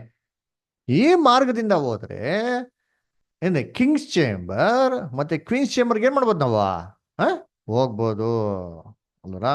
ಏನ್ರಿ ಕ್ವೀನ್ಸ್ ಚೇಂಬರ್ಗೆ ಮಾಡೋದು, ಹೋಗ್ಬೋದು. ಆದ್ರೆ ಹೋಗಕ್ ಆಯ್ತದ ಅಂತಂದ್ರೆ ಹೋಗಕ್ ಆಗಲ್ಲ ರೀ. ಯಾಕಪ್ಪ ಹೋಗಕ್ ಆಗಲ್ಲ ಅಂದ್ರೆ ಏನ್ ಬದಲಾಗಿದೆ ಅಂತಂದ್ರೆ ಆ ಮಾರ್ಗ ಬ್ಲಾಕ್ ಆಗ್ಬಿಟ್ಟಿದೆ. ಹೆಂಗೆ ಬ್ಲಾಕ್ ಆಗ್ಬಿಟ್ಟಿದೆ ಅಂತಂದ್ರೆ ಆ ಮಾರ್ಗದ ಎಂಟ್ರೆನ್ಸ್ ಅಲ್ಲಿ ಒಂದು 50 ಟನ್ ತೂಕದ್ದು ಒಂದು ಗ್ರನೈಟ್ ಕಲ್ಲು ಹಾಕ್ಬಿಟ್ಟು ಅದನ್ನ ಲಾಕ್ ಮಾಡ್ಬಿಟ್ಟವ್ರೆ. ಯಾರೊಬ್ಬ ಮನುಷ್ಯ ಇದ್ರಲ್ಲಿ ಹೋಗೋದಿಕ್ಕೆ ಪ್ರಯತ್ನ ಮಾಡಿದ್ರು ಸರಿ, ಅವನೇನ್ ಮಾಡಕ್ಕಾಗಲ್ಲ, ಹೋಗೋದಿಕ್ಕೆ ಆಗಲ್ಲ. ಇಲ್ಲಿ ನೋಡ್ರಿ, ಇಲ್ಲಿ ಡಿಸೆಂಡಿಂಗ್ ಪ್ಯಾಸೇಜ್ ಇದೆ. ಆ ಡಿಸೆಂಡಿಂಗ್ ಪ್ಯಾಸೇಜ್ ತಪ್ಪಿಸ್ಕೊಳಕ್ಕೆ ಮೇಲ್ಗಡೆ ಅಸೆಂಡಿಂಗ್ ಪ್ಯಾಸೇಜ್ ಇದೆ ರೀ. ಇದು ಲಾಕ್ ಆಗ್ಬಿಡೈತ್ರಿ. ಯಾರು ತಪ್ಪಿಸ್ಕೊಳಕ್ ಏನಿಲ್ಲ, ಸಾಧ್ಯನೇ ಇಲ್ಲ ರೀ ಅಲ್ವರ. ಅಂದ್ರೆ ಇದೇನಪ್ಪ ಒಂದು ಮಾರ್ಗ ಇದೆ, ಆ ಮಾರ್ಗದಲ್ಲಿ ಹೋಗಕ್ ಆಗ್ತಾ ಇಲ್ಲ, ಅದು ತಗಲಾಕೊಂಬಿಟ್ಟಿದೆ ಅಂದ್ರೆ ಏನಪ್ಪ ಅದು ಅರ್ಥ ಅಂತಂದ್ರೆ, ದೇವರು ಮನುಷ್ಯ ಪಾಪ ಮಾಡಿದ್ಮೇಲೆ ಮೋಸೆ ಮುಖಾಂತರ ಏನ್ ಮಾಡಿದ್ರು, ಧರ್ಮಶಾಸ್ತ್ರ ಕೊಟ್ರಿ. ಆ ಧರ್ಮಶಾಸ್ತ್ರ ಕೈಗೊಂಡು ನಡೆದಿದ್ರೆ ಒಬ್ಬ ಮನುಷ್ಯ ನೀತಿವಂತನಾಗಿರೋನು, ಅದರ ದೇವ ದೃಷ್ಟಿಯಲ್ಲಿ ಬದುಕಿರೋದ್ರೆ ಶಾಶ್ವತವಾಗಿ ಬದುಕಿರೋನು, ಮರಣನೇ ಇಲ್ದಿರ. ಆದ್ರೆ ಯಾರು ಅದನ್ನ ಏನ್ರಿ ನಡೀಲಿಕ್ಕೆ ಆಗಿಲ್ಲ. ನ್ಯಾಯ ಪ್ರಮಾಣ ಫೇಲ್ಯೂರ್ ಆಗ್ಬಿಡ್ತು. ನೋಡಿ ಕೆಲವು ವಾಕ್ಯಗಳು ಓದೋಣ. ಒಬ್ರು ಯಾಜ್ಕ ಕಾಂಡ 18:5 ಓದ್ರಿ ದಯವಿಟ್ಟು.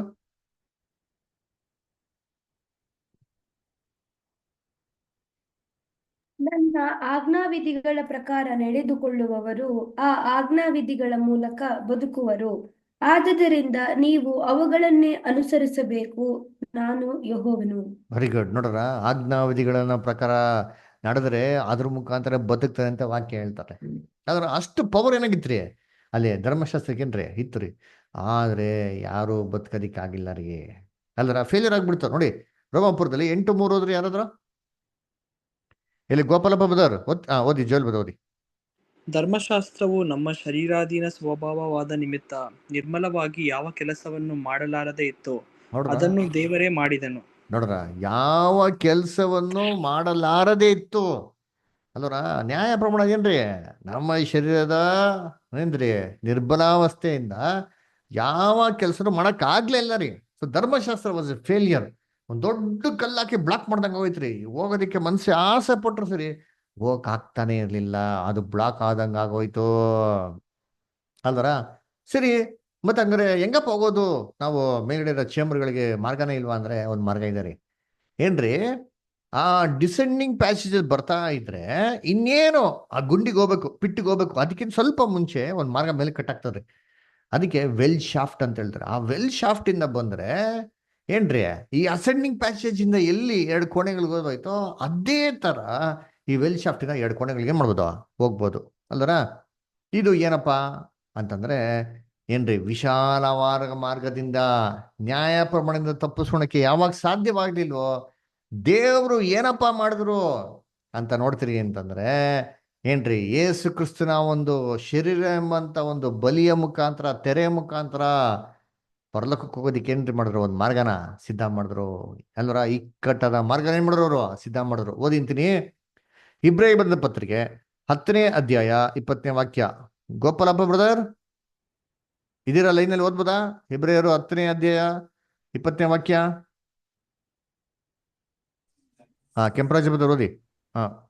ಹೀಗಿರುವಲ್ಲಿ ಸಹೋದರರೇ, ಯೇಸು ನಮಗೋಸ್ಕರ ಪ್ರತಿಷ್ಠಿತ ಜೀವವುಳ್ಳ ಹೊಸ ದಾರಿಯಲ್ಲಿ ಆತನ ರಕ್ತದ ಮೂಲಕ ಆತನ ಶರೀರವೆಂಬ ತೆರೆಯ ಮುಖಾಂತರ ದೇವರ ಸಮಾಕ್ಷೇಮದಲ್ಲಿ ಪ್ರವೇಶಿಸುವುದಕ್ಕೆ ನಮಗೆ ಧೈರ್ಯ ಉಂಟಾಯಿತು. ನೋಡ್ರ, ದೇವರ ಸಮಾಕ್ಷೇಮದಲ್ಲಿ ಪ್ರವೇಶಿಸಕ್ಕೆ ನಮ್ಗೆ ಏನಾಯ್ತಂತೆ, ಧೈರ್ಯ ಉಂಟೈತೆ ಕ್ರಿಸ್ತ ಯೇಸುವಿನ ಮುಖಾಂತರ. ಅದಕ್ಕೆ ಹೇಳೋದು ಯೇಸು ಕ್ರಿಸ್ತ ನಾನೇ ಮಾರ್ಗವು, ನಾನೇ ಸತ್ಯವೂ, ನಾನೇ ಜೀವ. ಐ ಆಮ್ ದ ಏನ್ರಿ way, I am the truth, I am the life.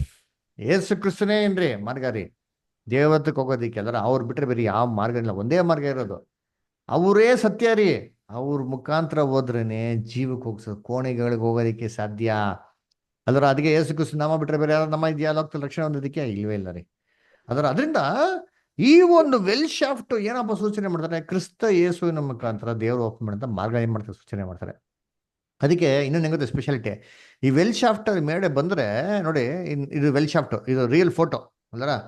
ಈ ವೆಲ್ ಶಾಫ್ಟ್ ಅಲ್ಲಿ ಮೇಲೆ ಒಬ್ಬ ಮನುಷ್ಯ ಹತ್ಕೊಂಡ್ ಬರ್ತಾ ಇದ್ರೆ ಅಲ್ಲಿ ಒಂದು ಕಲ್ಲು ಕಾಣಿಸ್ತಾರ್ರಿ. ನೋಡಿ ಆ ಕಲ್ಲು ನೋಡಿ ಹೆಂಗಿದೆ ಅಂತೀನಿ. ಇವಾಗ ಇದು ಪಾಯ್ದ ಕಲ್ ತರ ಕಾಣಿಸಲ್ಲ, ಒಂದು ಬಂಡೆ ಕಲ್ ತರ ಏನಾಗ್ತಲ್ಲ ನಮ್ಗೆ ಅಲ್ಲಿ ಅಲ್ಲಿ ಅವಾಗ ಪಿರಮಿಡ್ ನೋಡಲ್ಲ, ದೊಡ್ಡ ದೊಡ್ಡ ಕಲ್ಲುಗಳು ಆ ತರ ಏನಾಗ್ತಲ್ಲ ಇಲ್ಲಿ ಕಾಣಿಸ್ತಲ್ಲ. ಇದು ಹೆಂಗಿದೆ, ಈ ಈ ಈ ಒಂದು ಕಲ್ಲು ಇದೆ ಗೊತ್ತಾ, ನೋಡೋದಕ್ಕೆ ಹೆಂಗಿದೆ? ಯಾರು ಹೇಳ್ತೀರಾ? ನೋಡಕ್ ಹೆಂಗ್ ಕಾಣಿಸ್ತಿದೆ? ಯಾವ ತರ ಈ ಮುಖ ಯಾವ ತರ ಇದೆ? ಕ್ರಾಸ್ ಆಗಿದೆ. ಕ್ರಾಸ್ ಆಗಿದೆ. ಅದು ನೋಡಕ್ ಹೆಂಗಿದೆ ಮುಖ? ನೋಡಕ್ ಹೆಂಗಿದೆ ಗೊತ್ತಾ? ನೋಡ್ರಿ, ಇದು ಹೆಚ್ಚು ಒಂದೇ ತರ ಐತೋ ಇಲ್ವಾ? ಕುರಿಮರಿ ನೋಡಿ ಒಂದೇ ತರ ಇದೆಯಲ್ಲ ನೋಡಕ್ಕೆ, ಕುರಿಮರಿ ಮಕ್ಕದ ತರ ಇದೆಯಲ್ವಾ? ಇದೆ. ಅಂದ್ರೆ ಏನಪ್ಪಾ ಅರ್ಥ ಅಂದ್ರೆ ಯೇಸು ಕ್ರಿಸ್ತನ ಮುಖಾಂತರ ತೆರೆದಿರಂತ ಒಂದು ನಿತ್ಯ ಜೀವದ ಮಾರ್ಗ ಅಲ್ರ. ಯಾವಾಗ ಈ ಈ ಈ ಕಲ್ಲು ಇದಕ್ಕೆ ಸ್ಪೆಷಲ್ ಆಗಿ ಏನ್ ಮಾಡಿಲ್ಲಂತೆ, ಕಟ್ಬೇಕಾದ್ರೆ ಇದನ್ನ ಹಾಕಿಲ್ವಂತಾರೆ. ಈ ಫೌಂಡೇಶನ್ ಕಟ್ಬೇಕಾದ್ರೆ ಈ ಕಲ್ಲು ಇತ್ತಂತೆ. ಅಂದ್ರೆ ಅದಕ್ಕೆ ಯೇಸು ಕ್ರಿಸ್ತು ಹೇಳ್ಬೇಕಾರೆ ಹೇಳ್ತಾರೆ, ಜಗತ್ತು ಉತ್ಪತ್ತಿಕ್ಕಿಂತ ಮುಂಚೆನೇ ಕುಯ್ಯಲ್ಪಟ್ಟಂತ ಕುರಿಯಾತನು ಅಂದ್ರ. ಯೇಸು ಕ್ರಿಸ್ತನ ದೇವ್ರು ಯಾವಾಗ ಬಲಿ ಕೊಟ್ರು? ಫಸ್ಟೇ ಕೊಟ್ಬಿಟ್ರಿ. ನೋಡಿ ಓದೋಣ ವಾಕ್ಯ, 1 ಪೇತ್ರ 1:19 ಮತ್ತು 20. ಗೋಪಾಲ ಹಬ್ಬದ ಓದ್ತೀರಾ? ಒಂದನೇ ಓದ್ತೀನಿ ಪೇತ್ರ brother. 1ನೇ ಅಧ್ಯಾಯ ಓದ್ತೀನಿ brother. 19 ಮತ್ತು 20. ಓದಿ ಬಿಡ್ತಾರೆ. ಪೂರ್ಣಾಂಗವಾದ ನಿಷ್ಕಳಂಕ ಯಜ್ಞದ ಕುರಿಯ ರಕ್ತದಿಂದಲೇ ಎಂಬಂತೆ ಕ್ರಿಸ್ತನ ಅಮೂಲ್ಯವಾದ ರಕ್ತದಿಂದಲೇ ಎಂದು ಬಲ್ಲಿರಲ್ಲವೇ? ನೋಡ್ರ. ಆತನು ಜಗದುತ್ಪತ್ತಿಗೆ ಮೊದಲೇ ಗೊತ್ತು ಹ್ಮ್ ಮಾಡಲ್ಪಟ್ಟು ಹ್ಮ್ ಅಂತ್ಯಕಾಲದಲ್ಲಿ ನಿಮಗಾಗಿ ಪ್ರತ್ಯಕ್ಷನಾದನು. ನೋಡ್ರ, ಜಗದ್ ಉತ್ಪತ್ತಿಗಿಂತ ಮುಂಚೆನೆ ಕುರಿನ ದೇವ್ರ ಮಾಡಿದ್ರೆ ಫಿಕ್ಸ್ ಮಾಡಿರಂತೆ ಅಲ್ರ. ಅದರಿಂದ ಈ ಒಂದು ಮಾರ್ಗದಲ್ಲಿ ಬಂದ್ರೆ ಒಂದು ಓಪನಿಂಗ್ ಬರ್ತಾರೆ, ಅಲ್ಲಿ 3 ಜಂಕ್ಷನ್ ಸಿಗ್ತಾರೆ ಅಲ್ರ. ಎಲ್ಲಾ ತರ ಮಾರ್ಗಗಳಿಗೆ ಇದೇ ಜಂಕ್ಷನ್. ಕ್ರಿಸ್ತನ ಮುಖಾಂತರನೇ ಎಲ್ಲಾ ರಕ್ಷಣೆಗಳಿಗೇನ್ರಿ ಮಾರ್ಗ ಅದರ. 2 ತಿಮೋತಿ 1:10 ಹೋದ್ರಿ. 2 ತಿಮೋತಿ 1:10. 2 ತಿಮೋತಿ 1:10. ಸಿಮಿಯೋನ್ ಬ್ರದರ್ ಓದ್ತೀರಾ? ಸಿಮಿಯೋನ್ ಬ್ರದರ್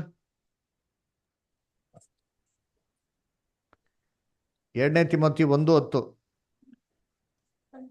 ಆದದರಿಂದ ಹ್ಮ್ ಸಹೋದರರೇ, ದೇವರು ನಿಮ್ಮನ್ನು ಕರೆದದ್ದನ್ನು ಆದುಕೊಂಡದ್ದನ್ನು ದೃಢಪಡಿಸಿಕೊಳ್ಳುವುದಕ್ಕೆ ಮತ್ತಷ್ಟು ಪ್ರಯಾಸ ಪಡಿರಿ.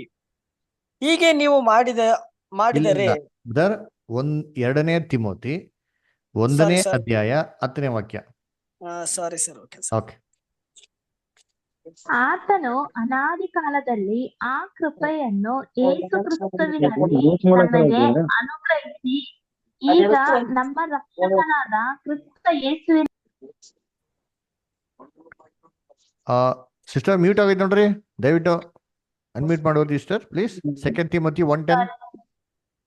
ಆತನು ಅನಾದಿ ಕಾಲದಲ್ಲಿ ಆ ಕೃಪೆಯನ್ನು ಕ್ರಿಸ್ತ ಯೇಸುವಿನಲ್ಲಿ ನಮಗೆ ಅನುಗ್ರಹಿಸಿ ಈಗ ನಮ್ಮ ರಕ್ಷಕನಾದ ಕ್ರಿಸ್ತ ಯೇಸುವಿನ ಪ್ರತ್ಯಕ್ಷತೆಯ ಮೂಲಕ ಅದನ್ನು ಪ್ರಕಾಶಪಡಿಸಿದ್ದಾನೆ. ಈತನು ಮರಣವನ್ನು ನಿವೃತ್ತಿ ಮಾಡಿ ಸುವಾರ್ತೆಯ ಮೂಲಕ ಜೀವವನ್ನು ನಿರ್ಲಯತ್ವವನ್ನು ಪ್ರಕಾಶಗೊಳಿಸಿದನು. ನೋಡ್ರ, ಮರಣವನ್ನು ನಾಶ ಮಾಡಿ ಇದನ್ನ ಪ್ರಕಾಶಕ್ಕೆ ತಂದರು ಅಂತೇನ್ರಿ.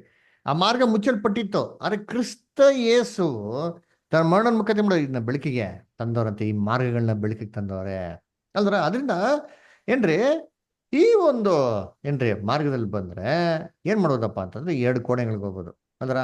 2 ಕೋಣೆ ಯಾವುದು? ರಾಜನ ಕೋಣೆ, ರಾಣಿಯ ಕೋಣೆ. ಏನಿದೆ 2 ಅಂತಂದ್ರೆ ಯೇಸು ಕ್ರಿಸ್ತನ ಮುಖಾಂತರ 2 ರಕ್ಷಣೆ ಇದೆ. ಒಂದು ಪರಲೋಕ ರಕ್ಷಣೆ ಇದೆ, ಇನ್ನೊಂದು ಭೂಲೋಕ ರಕ್ಷಣೆ ಇದೆ. ಕರೆಕ್ಟಾ? ಇವಾಗ ಯೇಸು ಕ್ರಿಸ್ತನ ನಂಬಿದ್ರೆ ಪರಲೋಕ ರಕ್ಷಣೆ ಅಪ್ಪ. ಈಗ ಯೇಸು ಕ್ರಿಸ್ತನ ನಂಬಿಲ್ಲ ಅಂತಂದ್ರೆ ಅವ್ರಿಗೇನ್ ಗತಿ? ಅವ್ರಿಗೇನು ನಾಶ ಆಗ್ಬಿಡ್ತಾರಾ? ದೇವ್ರಿಗೆ ಬರೀ ಶಿಕ್ಷೆ ಕೊಟ್ಬಿಡ್ತಾರಾ? ಅಂದ್ರೆ ಭೂಲೋಕದ ರಕ್ಷಣೆ ಇದೆ ಅವ್ರಿಗೆ. ಕ್ರಿಸ್ತನ ರಾಜ್ಯದಲ್ಲಿ ಕ್ರಿಸ್ತನ 2ನೇ ಬರಿಕೆ ಬರ್ಬೇಕು, ಅವ್ರಿಗೆ ಭೂಲೋಕ ರಕ್ಷಣೆ ಏನಾಗಿದೆ ಇದೆ. ಅದೇ ಈ 2 ಕೋಣೆಗಳ ಮುಖಾಂತರ ಇರೋಂಥ ಒಂದು ಸೂಚನೆ. ಒಂದು ಪರಲೋಕ ರಕ್ಷಣೆ ಸೂಚಿಸ್ತದೆ, ಇನ್ನು ಭೂಲೋಕ ರಕ್ಷಣೆ ಏನ್ ಮಾಡ್ತಾರಲ್ಲಿ ಅಲ್ಲಿ ಸೂಚಿಸ್ತದೆ ಅಲ್ವ. ಅದಕ್ಕೆ ಹೇಳೋದು ಯೇಸು ಕ್ರಿಸ್ತನ ಮುಖಾಂತರ ಏನ್ರಿ ನಿರ್ಲಯತ್ವಕ್ಕೂ ನಿತ್ಯ ಜೀವಕ್ಕೆ ಏನಾಗಿದೆ ಅಂತ ಅಲ್ಲಿ ಅಲ್ರ. ನಮ್ಗೆ ಮಾರ್ಗನ ಏನ್ ಮಾಡ್ತಾರೆ ಅಂತ ನೋಡ್ಸಿದಾರೆ ಅಂತ ಹೇಳ್ತೀರಿ ಅಲ್ವರ. ಅದಕ್ಕೆ 2 ಸ್ಯಾಲ್ವೇಷನ್ಸ್ ಏನಾಗಿದೆ ಅಲ್ಲಿದೆ ಅಲ್ವರ. ಅದಕ್ಕೆ ಒಂದು ವಾಕ್ಯ ಓದೋಣ. 1 ತಿಮೋತಿ 4:10 ಹೋದ್ರಿ. ಇದಕ್ಕಾಗಿ ನಾವು ಕಷ್ಟಪಡುತ್ತೇವೆ, ಹೋರಾಡುತ್ತೇವೆ. ಯಾಕೆಂದರೆ ಎಲ್ಲಾ ಮನುಷ್ಯರಿಗೂ, ವಿಶೇಷವಾಗಿ ನಂಬುವವರಿಗೆ ರಕ್ಷಕನಾಗಿರುವ ಜೀವವುಳ್ಳ ದೇವರ ಮೇಲೆ ನಾವು ನಿರೀಕ್ಷೆನಿಟ್ಟುಕೊಂಡಿದ್ದೇವೆ. ನೋಡ್ರ, ಏನ್ರಿ ನಂಬೋರ್ಗೆ ವಿಶೇಷವಾಗಿ, ಎಲ್ಲರಿಗೂ ರಕ್ಷಕಪ್ಪ, ವಿಶೇಷವಾಗಿ ಏನ್ರಿ ಇವಾಗ ನಂಬೋರ್ಗೆ ಏನ್ರಿ ರಕ್ಷಕ ಅಂತ ಹೇಳ್ತಾರೆ. ನೋಡ್ರ, ಹಂಗ್ರೆ ಯೇಸು ಕ್ರಿಸ್ತ ಎಲ್ಲರಿಗೂ ರಕ್ಷಕನ್ರಿ. ಆದ್ರೆ ನಂಬೋರ್ಗೆ ವಿಶೇಷವಾಗಿರಂತ ಪರಲೋಕ ರಕ್ಷಣೆ ಏನಾಗಿದೆ ಇದೆ ಅಲ್ವರ. ಅದನ್ನ ಕರ್ತನಲ್ಲಿ ಪ್ರೀತಿ ಅನ್ನೋಲ್ಲ, ಇದು ಚೆನ್ನಾಗಿ ಅರ್ಥ ಮಾಡ್ಕೋಬೇಕು. ಪರಲೋಕ ರಕ್ಷಣೆ ನಂಬಿರೋ ಕ್ರೈಸ್ತವ್ರಿಗೆ ಮಾತ್ರ. ನಮ್ದಿರೋಗೇನ್ರಿ ನಾಶ ಮಾಡಕ್ ಬಿಡ್ತಾರೆ, ಅವ್ರಿಗೆ ನಿತ್ಯ ಶಿಕ್ಷೆ ಕೊಟ್ಬಿಡ್ತಾರೆ ಅಂತಲ್ಲ ರೀ. ಅವ್ರಿಗೂ ರಕ್ಷಣೆ ಏನಾಗಿದೆ ಇದೆ ಅಲ್ರ. ಸರಿ, ಇವಾಗ ಪರಲೋಕ ರಕ್ಷಣೆ ಹೆಂಗೆ ಅಂತಂದ್ರೆ ಈ ಈ ಕೋಣೆಗೆ ಹೋಗ್ಬೇಕಾದ್ರೆ ಹಂಗೆ ಹೋಗಲ್ಲ ರೀ. 3 ಚಿಕ್ಕ ಚಿಕ್ಕ ಕೋಣೆಗಳಿದೆ. ದಾಟ್ಕೊಂಡು ಹೋದ್ರೇನೆ ನಾವು ಕೊನೆಯ ಒಂದು ಕೋಣೆಗೆ ಹೋಗೋದಿಕ್ ಸಾಧ್ಯ. ಏನಪ್ಪಾ ಅದು ಅಂದ್ರೆ, ಮೊದಲು ಗ್ರ್ಯಾಂಡ್ ಗ್ಯಾಲರಿ ಅಂತ ಹೇಳ್ತಾರೆ, 2ನೇದು ಆಂಟಿ ಚೇಂಬರ್ ಹೇಳ್ತಾರೆ. ಅದಾಗಿದ ನಂತರನೇ ರಾಜನ ಕೋಣೆ, ಕಿಂಗ್ಸ್ ಚೇಂಬರ್ಗೆ ಹೋಗೋದಕ್ಕೆ ಸಾಧ್ಯ. ಇದೇನಪ್ಪ 3 ಅಂತಂದ್ರೆ ಯೇಸು ಕ್ರಿಸ್ತ ಹೇಳ್ತಾರಲ್ಲ, ಕರೆಯಲ್ಪಟ್ಟವರು ಅನೇಕರು, ಆಯಲ್ಪಟ್ಟವರು ಸ್ವಲ್ಪ ಜನ, ನಂಬಿಕಸ್ಥರು ಇನ್ನೂ ಸ್ವಲ್ಪ ಅಲ್ರ ಸುಮ್ಮನೆ ಕರೆದ್ಬಿಟ್ಟವ್ರೆ ಏಸು ಕ್ರಿಸ್ತು ನಂಬಿಬಿಟ್ಟಿದ್ದೀರಿ ನಾವು ಪರ್ಲಕ್ಕೆ ಕೊಟ್ಟಿದ್ದೀರಿ ಅಂತ ಇಲ್ಲ ರೀ. ಅದರ ಅದಕ್ಕಿದೆ ಕ್ಲಾಸ್ ಅದೆಲ್ಲ ನೋಡೋಣ ದೇವಚಿತ್ತ ಇದ್ರೆ ಅಲ್ರ. ಏಸು ಕ್ರಿಸ್ತು ಮುಖಾಂತರ ರಕ್ಷಣೆ ಹೊಂದೋದು ಹೇಗೆ ಸಾಧ್ಯ ಅಲ್ರ? ಮತ್ತೆ ಯಾಕೆ ಕರೆಯಲ್ಪಟ್ಟವ್ರು ಆಯಲ್ಪಟ್ಟವ್ರು ನಂಬಿಕಸ್ತರು ಅಂತ ಹೇಳ್ಬೇಕು? ಕರೆಯಲ್ಪಟ್ಟವ್ರು ಎಲ್ಲರೂ ಪರ್ಲಕ್ಕೆ ಹೋಗ್ಬೋದಲ್ವಾ? ಯಾಕೆ ನಂಬಿಕಸ್ತರು ಅಂತ ಹೇಳಿದ್ರು?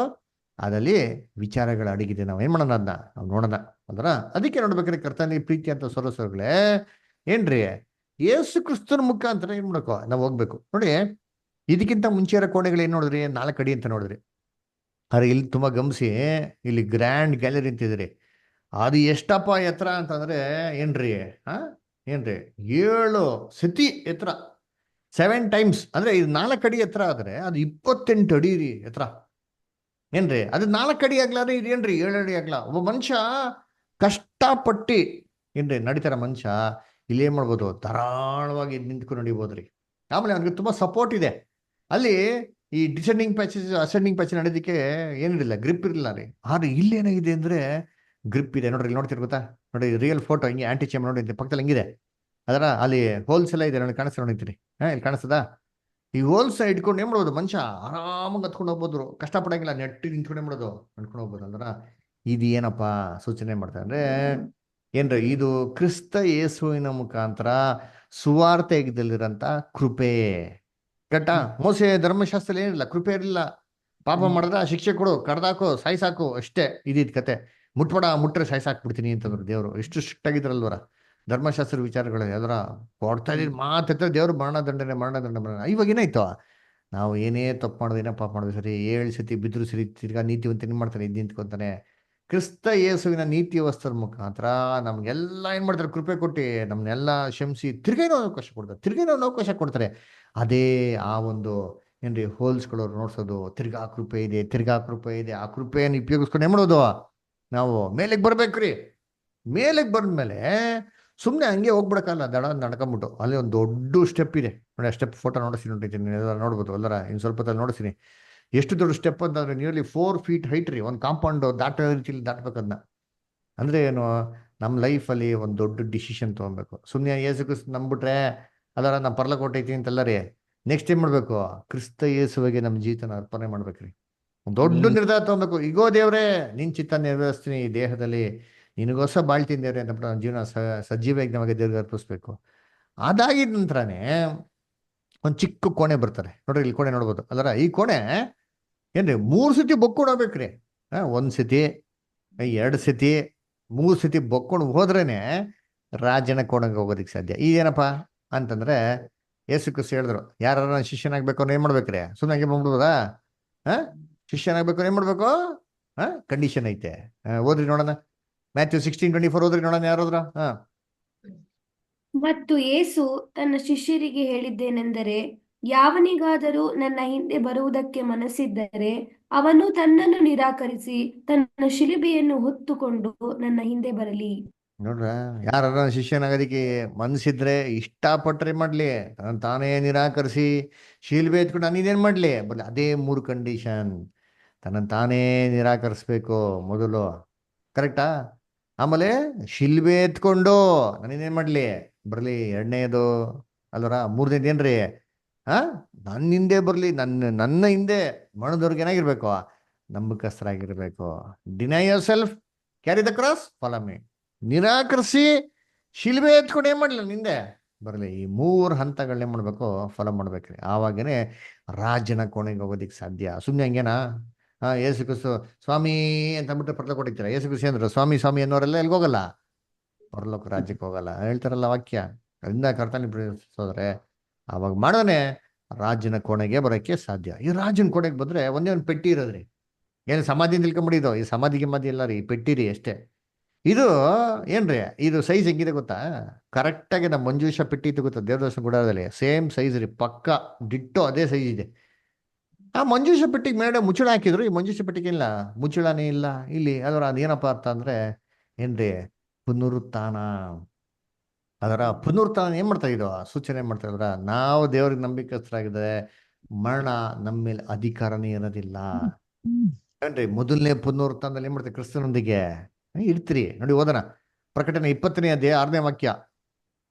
ಪ್ರಥಮ ಪುನರುತ್ಥಾನದಲ್ಲಿ ಸೇರುವವನು ಧನ್ಯನು, ಪರಿಶುದ್ಧನೂ ಆಗಿದ್ದಾನೆ. ಇಂಥವರ ಮೇಲೆ ಎರಡನೆಯ ಮರಣಕ್ಕೆ ಅಧಿಕಾರವಿಲ್ಲ. ಆದರೆ ಅವರು ದೇವರಿಗೂ ಕ್ರಿಸ್ತನಿಗೂ ಯಾಜಕರಾಗಿ ಕ್ರಿಸ್ತನೊಂದಿಗೆ 1000 ವರ್ಷ ಆಳುವರು. ನೋಡ್ರ ಎಷ್ಟು ಕ್ಲೀನ್ ಆಗೈತೆ ನೋಡ್ತೀರಿ ಏನ್ರಿ? ಆ ಪ್ರಥಮ ಪುನರುತ್ಥಾನದಲ್ಲಿ ಪಾಲ್ಗೊಳ್ಳೋರು ಭಾಗ್ಯವಂತರು, ಅವ್ರಿಗೆ ಎರಡನೇ ಮಾಡೋ ಅಧಿಕಾರ ಇಲ್ಲ ರೀ. ಕ್ರಿಸ್ತನೊಂದಿಗೆ 1000 ವರ್ಷ ಏನ್ ಮಾಡ್ತಾರೆ, ಯಾಜಕರಾಗಿ ರಾಜರಾಗಿದ್ದು ಏನ್ ಮಾಡ್ತಾರೆ, ಆಳ್ವಿಕೆ ಮಾಡ್ತಾರೆ ಅಂತ ನೋಡ್ರ. ಕರ್ತನಲ್ಲಿ ಪ್ರೀತಿ ಅನ್ಸ್ಕೊಳ್ಳೆ, ಅದನ್ನೇ ಪರಲೋಕದ ರಕ್ಷಣೆ ಅಲ್ವರ. ಅದಕ್ಕೆ ಬರೀ ಪರಲೋಕ ರಕ್ಷಣೆನ ಅಂದ್ರೆ ಇಲ್ಲ, ಯೇಸು ಕ್ರಿಸ್ತ ಮುಖಾಂತರ ಎರಡು ರಕ್ಷಣೆ ಇದೆ, ಭೂಲೋಕ ರಕ್ಷಣೆ ಕೂಡ ಇದೆ. ಅದನ್ನ ಎಲ್ಲಪ್ಪ ನೋಡ್ಸಿದ್ದಾರೆ ಅಂತಂದ್ರೆ, ಇದನ್ನ ಪಿರಮಿಡ್ ಅಲ್ಲಿ ನೋಡ್ಸಿದ್ರೆ ಎಲ್ಲಪ್ಪ ಅಂದ್ರೆ, ಕೆಡೆ ಇನ್ನೊಂದು ಚೇಂಬರ್ ಇದೆ ಅದರ ಏನ್ರಿ, ಗ್ರ್ಯಾಂಡ್ ಗ್ಯಾಲರಿ ಮುಖಾಂತರ ಮೇಲ್ಗಡೆ ಓದಿಕ್ಕಿಂತ ಇನ್ನು ಸ್ವಲ್ಪ ಕೆಡೆ ಬಂದ್ರೆ ಅಲ್ಲೊಂದು ಚೇಂಬರ್ ಇದೆ. ಅದೇನಪ್ಪ ಅಂದ್ರೆ ಏನ್ರಿ, ಕ್ವೀನ್ಸ್ ಚೇಂಬರ್ ಅದರ. ಅದಕ್ಕೆ ಹೋಗ್ಬೇಕಾದ್ರೆ ಹೆಂಗ್ ಹೋಗ್ಬೇಕು ಅಂದ್ರೆ ಹಾರಿಜಾಂಟಲ್ ಪ್ಯಾಸೇಜ್ ಅಂತಿದೆ. ಇಲ್ಲಿ ಕೇಳ್ರಿ, ಸೂಪರ್, ಇದು ತುಂಬಾ ಸ್ಪೆಷಲ್ ಆಗಿದೆ. ಏನಪ್ಪಾ ಅಂದ್ರೆ ಈ ಹಾರಿಜಾಂಟಲ್ ಪ್ಯಾಸೇಜ್ ಹೈಟ್ 4 ಅಡಿ, 4 ಅಡಿ ಇರೋದು ಅದರ. ಇವಾಗ ಅಲ್ಲಿ ಕೆಳಗಡೆ ಇರೋಂಥ ಪ್ಯಾಸೇಜ್ಗಳಲ್ಲಿ ಮನುಷ್ಯಂಗೆ ನಡಿಬೇಕಾಯ್ತು, ಬೊಕ್ಕು ನಡಿಬೇಕಾಯ್ತು, 4 ಅಡಿಯಲ್ಲಿ ತುಂಬಾ ಕಷ್ಟಪಟ್ಟು ನಡಿಬೇಕಾಯ್ತು. ಅದೇ ತರ ಇರೋದ್ರಿ ಅದು. ಆ ಥರ 6 ಭಾಗ ಆ ಥರ ಇದೆ ಅಂತೀರಿ. ಆದ್ರೆ ಕೊನೆ 7ನೇ ಭಾಗ ನೋಡಿದ್ರೆ ಹೆಂಗಿದೆ ಗೊತ್ತಾ, ಅದು 7 ಅಡಿ ಇದೆ. ಯಾವ ಮನುಷ್ಯ ಮೊದಲು 6 ಭಾಗದಲ್ಲಿ ಕಷ್ಟಪಟ್ಟು ನಡೀತಾ ಇದ್ನೋ, 7ನೇ ಭಾಗದಲ್ಲಿ ಅವನು ಆರಾಮಾಗಿ ಏನ್ ಮಾಡ್ಬೋದು, ನಡಿಬೋದು ಅಲ್ವರ. ಅಂದ್ರೆ ಏನಪ್ಪ ಅದು ಅಂತಂದ್ರೆ, ಕರ್ತನಲ್ಲಿ ಪ್ರೀತಿ ಅಂತ ಸ್ವರ್ಗಳೇ, ದೇವರು ಲೋಕದಲ್ಲಿ ಏನ್ರಿ 6 ಭಾಗದಲ್ಲಿ ಕೆಟ್ಟದ್ ಬಿಟ್ಟಿದ್ದಾರೆ. 7ನೇ ಭಾಗದಲ್ಲಿ ಕ್ರಿಸ್ತನ ಆಳ್ವಿಕೆ ಏನ್ ಮಾಡ್ತಾರೆ, ಭೂಲೋಕದಲ್ಲಿ ನಡೀತಾರೆ. ಅದಕ್ಕೆ ಕ್ರಿಸ್ತನ 1000 ವರ್ಷ ಆಳ್ವಿಕೆ ಅಂತ ಹೇಳ್ತಾರೆ. ಈ 6000 ವರ್ಷದಲ್ಲಿ ಯಾವ ಮನುಷ್ಯ ಪರಿಪೂರ್ಣವಾಗಿ ನಡೀಕ್ ಆಗ್ತಾ ಇರ್ಲಿಲ್ವೋ, ಅವನು ಕ್ರಿಸ್ತನ ರಾಜ್ಯದಲ್ಲಿ ಮಾಡೋದು ಪರಿಪೂರ್ಣವಾಗಿ ನಡೆಯಬಹುದು. ನೋಡಿ ಫೋಟೋ ನೋಡ್ರ, ನೋಡಿ ಇನ್ನೂ ಗಮನಿಸಿ ನೋಡಿ. 6 ಭಾಗದಲ್ಲಿ ಪರಿಪೂರ್ಣ ನಡೀಕ್ ಆಗ್ತಾ ಇರಲಿಲ್ಲ, ಅದಕ್ಕೆ ಕೊನೆ ಭಾಗದಲ್ಲಿ ನಿಂತು ನಡಿಬಹುದು. ಅಂದ್ರೆ 6000 ವರ್ಷ ಲೋಕದಲ್ಲಿ ಪಾಪ ಇರ್ಬೇಕಾರೆ ಮನುಷ್ಯ ಪರಿಶುದ್ಧವಾಗಿ ನಡೆಯಕ್ಕೆ ಸಾಧ್ಯ ಇಲ್ಲ. ನಾವು ಇವಾಗ ಪ್ರಯತ್ನ ಮಾಡ್ತೀವಿ, ನಾವು ಪಾಪ ಮಾಡ್ಬಾರ್ದು, ಕ್ರಿಸ್ತನ್ಗೆ ಭಯ ಭಕ್ತಿಗೆ ಬಾಳ್ಬೇಕು ಅಂತ ಎಷ್ಟೋ ನಾವು ಪ್ರಯತ್ನ ಮಾಡ್ತೀವಿ. ಅದೇ ಸಾಧ್ಯನಾ? ಆಗ್ತದ? ಆಗಲ್ಲ ರೀ ಅಲ್ವರ. ಆದ್ರೆ ಕ್ರಿಸ್ತನ 2ನೇ ಬರಿಕೆಯಲ್ಲಿ ಬರ್ಬೇಕಾದ್ರೆ ಭೂಲೋಕದಲ್ಲಿ ಏನ್ ಮಾಡ್ತಾರೆ, ಅವರು 1000 ವರ್ಷ ಆಳ್ವಿಕೆ ಮಾಡ್ತಾರೆ. 1000 ವರ್ಷ ಆಳ್ವಿಕೆ ಮಾಡ್ಬೇಕಾದ್ರೆ ಸೇತಾನ್ ಇರಲ್ಲ, ಕೆಟ್ಟದಿರಲ್ಲ, ಸೇತಾನ ಕಟ್ಟಾಕಿರ್ತಾರೆ. ಇವೆಲ್ಲ ವಿಚಾರಗಳನ್ನ ಕಳೆದ ವಾರ ಓದಿದ್ರಿ, ಇನ್ನೂ ಡೀಟೇಲ್ ಆಗಿ ಬರುವಂತ ವಾರಗಳಲ್ಲಿ ಓದೋಣ ಅಲ್ವರ. ಆವಾಗ ಮನುಷ್ಯ ಪರಿಪೂರ್ಣವಾಗಿ ಏನ್ ಮಾಡ್ತಾನೆ, ಎದ್ದಿ ದೇವ್ರ ಮಾರ್ಗದಲ್ಲಿ ನಡೀತಾನ್ರಿ. ಅವ್ರು ನಡೆದಿ ದೇವರ ರಕ್ಷಣೆಗೆ ಏನ್ ಮಾಡ್ತಾನೆ, ಬರ್ತಾನೆ. ಅದಕ್ಕೆ ಯೇಸು ಕ್ರಿಸ್ತನ ಮುಖಾಂತರ ಪ್ರತಿಯೊಬ್ಬರಿಗೂ ರಕ್ಷಣೆ ಇದೆ. ಈ ರೀತಿನೇ ಯೇಸು ಕ್ರಿಸ್ತ ಲೋಕ ರಕ್ಷಕ ಆಗೋದಕ್ಕೆ ಸಾಧ್ಯ ಅಲ್ವರ. ಅದನ್ನ ಕರ್ತನಲ್ಲಿ ಪ್ರೀತಿ ಅನ್ನಿಸೋಗಳೇ, ಅದಕ್ಕೆ ದೇವರು ಕ್ರಿಸ್ತನಿಗೆ 1000 ವರ್ಷ ಅಂತ ಏನ್ ಮಾಡಿದ್ರು, ಕೊಟ್ಟಿದ್ದು ಆಳ್ವಿಕೆ ಮಾಡಕ್ಕೆ. ಭೂಲೋಕದಲ್ಲಿ ಯೇಸು ಕ್ರಿಸ್ತ 2ನೇ ಬರಿಕೆ ಮಾಡ್ತಾರೆ, ಒಂದು ವರ್ಷ 2 ವರ್ಷ ಅಲ್ಲ, 1000 ವರ್ಷ ಆಳ್ವಿಕೆ ಮಾಡ್ಬೇಕಾರೆ ಪಾಪದ ಬಿದ್ದಿರಂತ ಎಲ್ಲಾ ಮನುಷ್ಯನು ನಿಧಾನವಾಗಿ ತಗೊಂಡು ಏನ್ ಮಾಡ್ತಾರೆ, ಪರಿಪೂರ್ಣವಾಗಿರೋ ಪರಿಶುದ್ಧವಾದ ಹಂತಕ್ಕೆ ಏನ್ ಮಾಡ್ತಾರೆ, ಕರ್ಕೊಂಡ್ಬರ್ತಾರೆ. ಆವಾಗ ಅವ್ರು ಏನ್ ಮಾಡ್ತಾರೆ, ರಕ್ಷಣೆ ಹೊಂದ್ತಾರೆ. ಈ ಪ್ಲಾನ್ನೇ ಏನ್ರಿ, ಯೆಹೋವನಿಗೆ ಬಲಿಪೀಠವು ಸ್ತಂಭವಾಗಿದೆ, ಯೆಹೋವನಿಗೆ ಸಾಕ್ಷಿ ಕೊಡ್ತಾ ಅಂದ್ಬಿಟ್ಟು ಈ ಸ್ತಂಭ ಪಿರಮಿಡ್ ಈ ರೀತಿ ದೇವ್ರ ಯೋಜನೆಗೆ ಏನ್ ಮಾಡ್ತಾರೆ, ಸಾಕ್ಷಿ ಕೊಡ್ತಾರೆ ಅಲ್ವರ. ಅದನ್ನೇ ಈ ಪಿರಮಿಡ್ ಅಲ್ಲಿ ನೋಡ್ಸಿರೋದು ಅಲ್ವರ. ನೋಡ್ರ ಪಿರಮಿಡ್ ಅಲ್ಲಿ ನೋಡಿ ಇಂಥ ರಹಸ್ಯ ಇಟ್ಟಿದ್ದಾರೆ. ಅದನ್ನ ಕರ್ತನಲ್ಲಿ ಪ್ರೀತಿ ಅಂತ ಸೋರಸಗಳೇ ಏನ್ರಿ, ದೇವ್ರ ಈ ವಾಕ್ಯಗಳನ್ನ ಆಶೀರ್ವದಿಸ್ಲಿ. ಓಕೆನಾ? ಯಾರಿಗಾರ ಏನೋ ಡೌಟ್ಸ್ ಇದ್ರೆ, ಏನೋ ಕ್ವಶನ್ಸ್ ಇದ್ರೆ ದಯವಿಟ್ಟು ಕೇಳಿ. ಯಾರಿಗೇನೋ ಪ್ರಶ್ನೆ ಇದೆಯಾ? ಯಾರಿಗೇನಾರೋ ಪ್ರಶ್ನೆ? ಗೋಪಾಲ ಬ್ರದರ್ ಏನೋ ಪ್ರಶ್ನೆ ಇದೆಯಾ? ಭಾರತಿ ಸಿಸ್ಟರ್, ಶ್ವೇತಾ ಸಿಸ್ಟರ್ ಪ್ರಶ್ನೆ? ಧನಲಕ್ಷ್ಮಿ ಸಿಸ್ಟರ್ ಏನೋ ಪ್ರಶ್ನೆ ಇದೆಯಾ? ಇಲ್ಲ ಫಸ್ಟ್. ಓಕೆ, ರಮ್ಯಾ ಸಿಸ್ಟರ್ ಏನೋ ಕ್ವಶನ್ಸ್ ಇದೆಯಾ? ಓಕೆ, ಜೋಯಲ್ ಬ್ರದರ್ ಏನೋ ಪ್ರಶ್ನೆ ಇದೆಯಾ? ಇಲ್ಲ ಬ್ರದರ್. ಕೆಂಪರಾಜ್ ಬ್ರದರ್?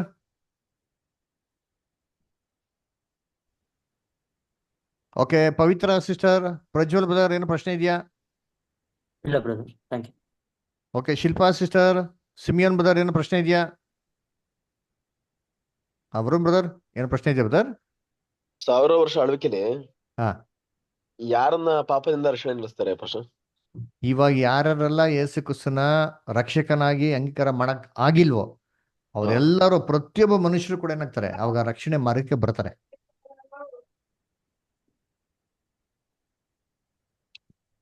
ಸರಿ ಪಶ, ಇದು ಕೈ ಬಿಡಲ್ಪಟ್ಟಿರ್ತಾರಲ್ಲ ಅವರು? ಕೈ ಬಿಡಲ್ಪಟ್ಟವ್ರು ಅಂತಂದ್ರೆ ಯಾರು? ಈಗ ಯೇಸು ಸ್ವಾಮಿನ ನಂಬಿ ಕ್ರಿಸ್ತನ ಭ್ರಮಣದಲ್ಲಿ ಎತ್ತಲ್ಪಡದೆ ಕೈ ಬಿಟ್ಟಲ್ಪಟ್ಟಿರ್ತಾರಲ್ಲ, ಅಂದ್ರೆ ಯೇಸು ಕ್ರಿಸ್ತನ ಇವಾಗ ನಂಬಿ ಹಾ ಅವರು ದೇವ್ರಿಗೆ ಭಯವಾಗಿ ಬದುಕಿಲ್ಲ ಅವರು. ಹೌದು. ಅವ್ರಿಗೆ ಏನಾಗ್ತಾರೆ ಅಂತಂದ್ರೆ ಅದಕ್ಕೆ ಒಂದು ಪಾಠ ಇದೆ, ಸಭೆ ಅಂತ ಪಾಠ ಇದೆ. ಅವಾಗ ಸಭೆ ಅಂದ್ರೆ ಯಾರು, ಸಭೆಯಲ್ಲಿ ದೇವರು ಯಾರನ್ನ ಕೈ ಬಿಡ್ತಾರೆ, ಯಾರನ್ನ ಅವ್ರು ಕರ್ಕೊಂತಾರೆ, ತನ್ನ ಒಂದು ಮಕ್ಕಳಾಗಿ ಯಾರನ್ನ ಕರ್ಕೊಂತಾರೆ ಅದನ್ನ ನೋಡೋಣ. ಯಾಕಂದ್ರೆ ನಾವ್ ಏನು ಅಂತ ನೋಡಿದ್ವಿ ಇವಾಗ ಪಾಠ ನೋಡ್ಬೇಕಾರೆ, ಕರೆಯಲ್ಪಟ್ಟವ್ರು ಅನೇಕರು ಬರ್ತಾರೆ, ಕರೆಕ್ಟಾ? ಆಯಲ್ಪಟ್ಟವರು ಎಲ್ಲಾರುನಾ? ಸ್ವಲ್ಪ ಜನ. Very good. ಮತ್ತೆ ಅದ್ರಲ್ಲಿ ನಂಬಿಕಸ್ಥರು ಇನ್ನೂ ಸ್ವಲ್ಪ ಜನ. ಹಂಗಾದ್ರೆ ಕರೆಯಲ್ಪಟ್ಟವ್ರು ಎಲ್ಲರೂ ಆಯಲ್ಪಟ್ಟವ್ರು ಆಗೋದಿಲ್ಲ, ಅಲ್ಲಿ ಸ್ವಲ್ಪ ಜನ ಮಿಸ್ ಆಗ್ತಾರೆ. ಆಮೇಲೆ ಆಯಲ್ಪಟ್ಟವ್ರು ಎಲ್ಲರೂ ನಂಬಿಕಸ್ತಾಗಲ್ಲ, ಅದು ಸ್ವಲ್ಪ ಜನ ಮಿಸ್ ಆಗ್ತಾರೆ. ಇವ್ರಿಗೇನು ದೇವರು ತೀರ್ಪು ಕೊಡ್ತಾರೆ ಅದನ್ನ ನಾವು ಆ ಕ್ಲಾಸಲ್ಲಿ ನೋಡೋಣ ಬ್ರದರ್. ಓಕೆನಾ? ಗುಡ್. ಸರಿ, ಬೇರೆ ಯಾರಿಗಾನ ಪ್ರಶ್ನೆ ಇದೆಯಾ? ಏನೋ ಕ್ವಶನ್ಸ್ ಇದೆಯಾ? ಯಾರೋ ಏನೋ ಪ್ರಶ್ನೆ ಕೇಳಬೇಕು ಅಂದ್ರೆ ನೀವು ಸಂಕೋಚ ಪಡಿದ್ರೆ ಧಾರಾಳವಾಗಿ ಕೇಳ್ರಿ, ಏನೂ ಬೇಜಾರಿಲ್ಲ. ನೀವು ಕೇಳಿದ್ರೆ ನಿಮ್ಗೆ ಸತ್ಯವಾದ ಮುಖಾಂತರ ಎಲ್ಲಾ ಪ್ರಶ್ನೆಗಳಿಗೆ ನಾವು ಏನ್ ಮಾಡ್ತೀರಿ, ಉತ್ತರಗಳನ್ನ ಕೊಡ್ತೀರಿ. ಓಕೆನಾ? ಕ್ಲಾಸ್ ಎಲ್ಲರಿಗೂ ಪ್ರಯೋಜನವಾಗಿತ್ತು ಅಂತ ತಿಳ್ಕೊತೀನಿ. ದೇವರ ವಾಕ್ಯಗಳನ್ನ ಆಶೀರ್ವದಿಸಲಿ. ಇದನ್ನ ಯೂಟ್ಯೂಬ್ ಲಿಂಕ್ ಕಳಿಸ್ಕೊಡ್ತೀನಿ, ಸಬ್ಸ್ಕ್ರೈಬ್ ಮಾಡಿ ಚಾನಲ್ಗೆ. ಇದೆಲ್ಲರಿಗೂ ಶೇರ್ ಮಾಡಿ ನಿಮ್ಮ ಕ್ರಿಶ್ಚಿಯನ್ ಫ್ರೆಂಡ್ಸ್, ಬ್ರದರ್ಸ್, ಸಿಸ್ಟರ್ಸ್ ಎಲ್ಲರಿಗೂ. ಅವರ ಇದು ಯೂಸ್ಫುಲ್ ಆಗಿತ್ತಾ? ಪಿರಮಿಡ್ ಸ್ಟಡಿ ಪ್ರಯೋಜನವಾಗಿತ್ತಾ? ದಯವಿಟ್ಟು ಅಂದ್ರೆ ನಿಮ್ಮ ಕ್ರೈಸ್ತ ಸಹೋದರ ಸಹೋದರಿಗಳು, ನಿಮ್ಮ ಕ್ರಿಶ್ಚಿಯನ್ ಗ್ರೂಪ್ಸ್ಗಳಿದೆಲ್ಲ, ಅದಕ್ಕೆಲ್ಲರಿಗೂ ದಯವಿಟ್ಟು ಶೇರ್ ಮಾಡಿ. ನಮ್ಮ QR ಕೋಡ್ ಸ್ಕ್ಯಾನರ್ ಇದೆ, ಅದನ್ನ ಕಳಿಸ್ಕೊಡಿ. ಎಲ್ಲರೂ ಏನಾಗಲಿ ಗ್ರೂಪ್ಗಳಿಗೆ ಜಾಯ್ನ್ ಆಗಲಿ. ಅವ್ರು ಕೂಡ ಉಚಿತವಾಗಿ ಏನು ಮಾಡಲಿ, ವಾಕ್ಯನ ಕೇಳಿ. ಉಚಿತವಾಗಿ ಪಡ್ಕೊಂಡಿದ್ರೆ ಉಚಿತವಾಗಿ ಏನು ಮಾಡಿ ನೀವು ಕೊಡಿ. ಇದು ಯಾವುದೇ ರೀತಿ ಫೀಸ್ ಕೊಡೋಂಥ ಅವಶ್ಯಕತೆ ಇಲ್ಲ. ಓಕೆನಾ? ಸರಿ, ಕೊನೆಯದಾಗಿ ಒಂದು ಪ್ರಾರ್ಥನೆ ಮಾಡೋಣ, ಮುಕ್ತಾಯ ಮಾಡೋಣ. ನಮ್ಮ ನಡುವೆ ಗೋಪಾಲ್ ಬ್ರದರ್ ಸಕಲೇಶ್ವರಿಂದ ಗೋಪಾಲ್ ಬ್ರದರ್ ಪ್ರೇಯರ್ ಮಾಡ್ಬೋದಾ? ಮಾಡ್ತೀನಿ ಮಾಡ್ರಿ ಬ್ರದರ್.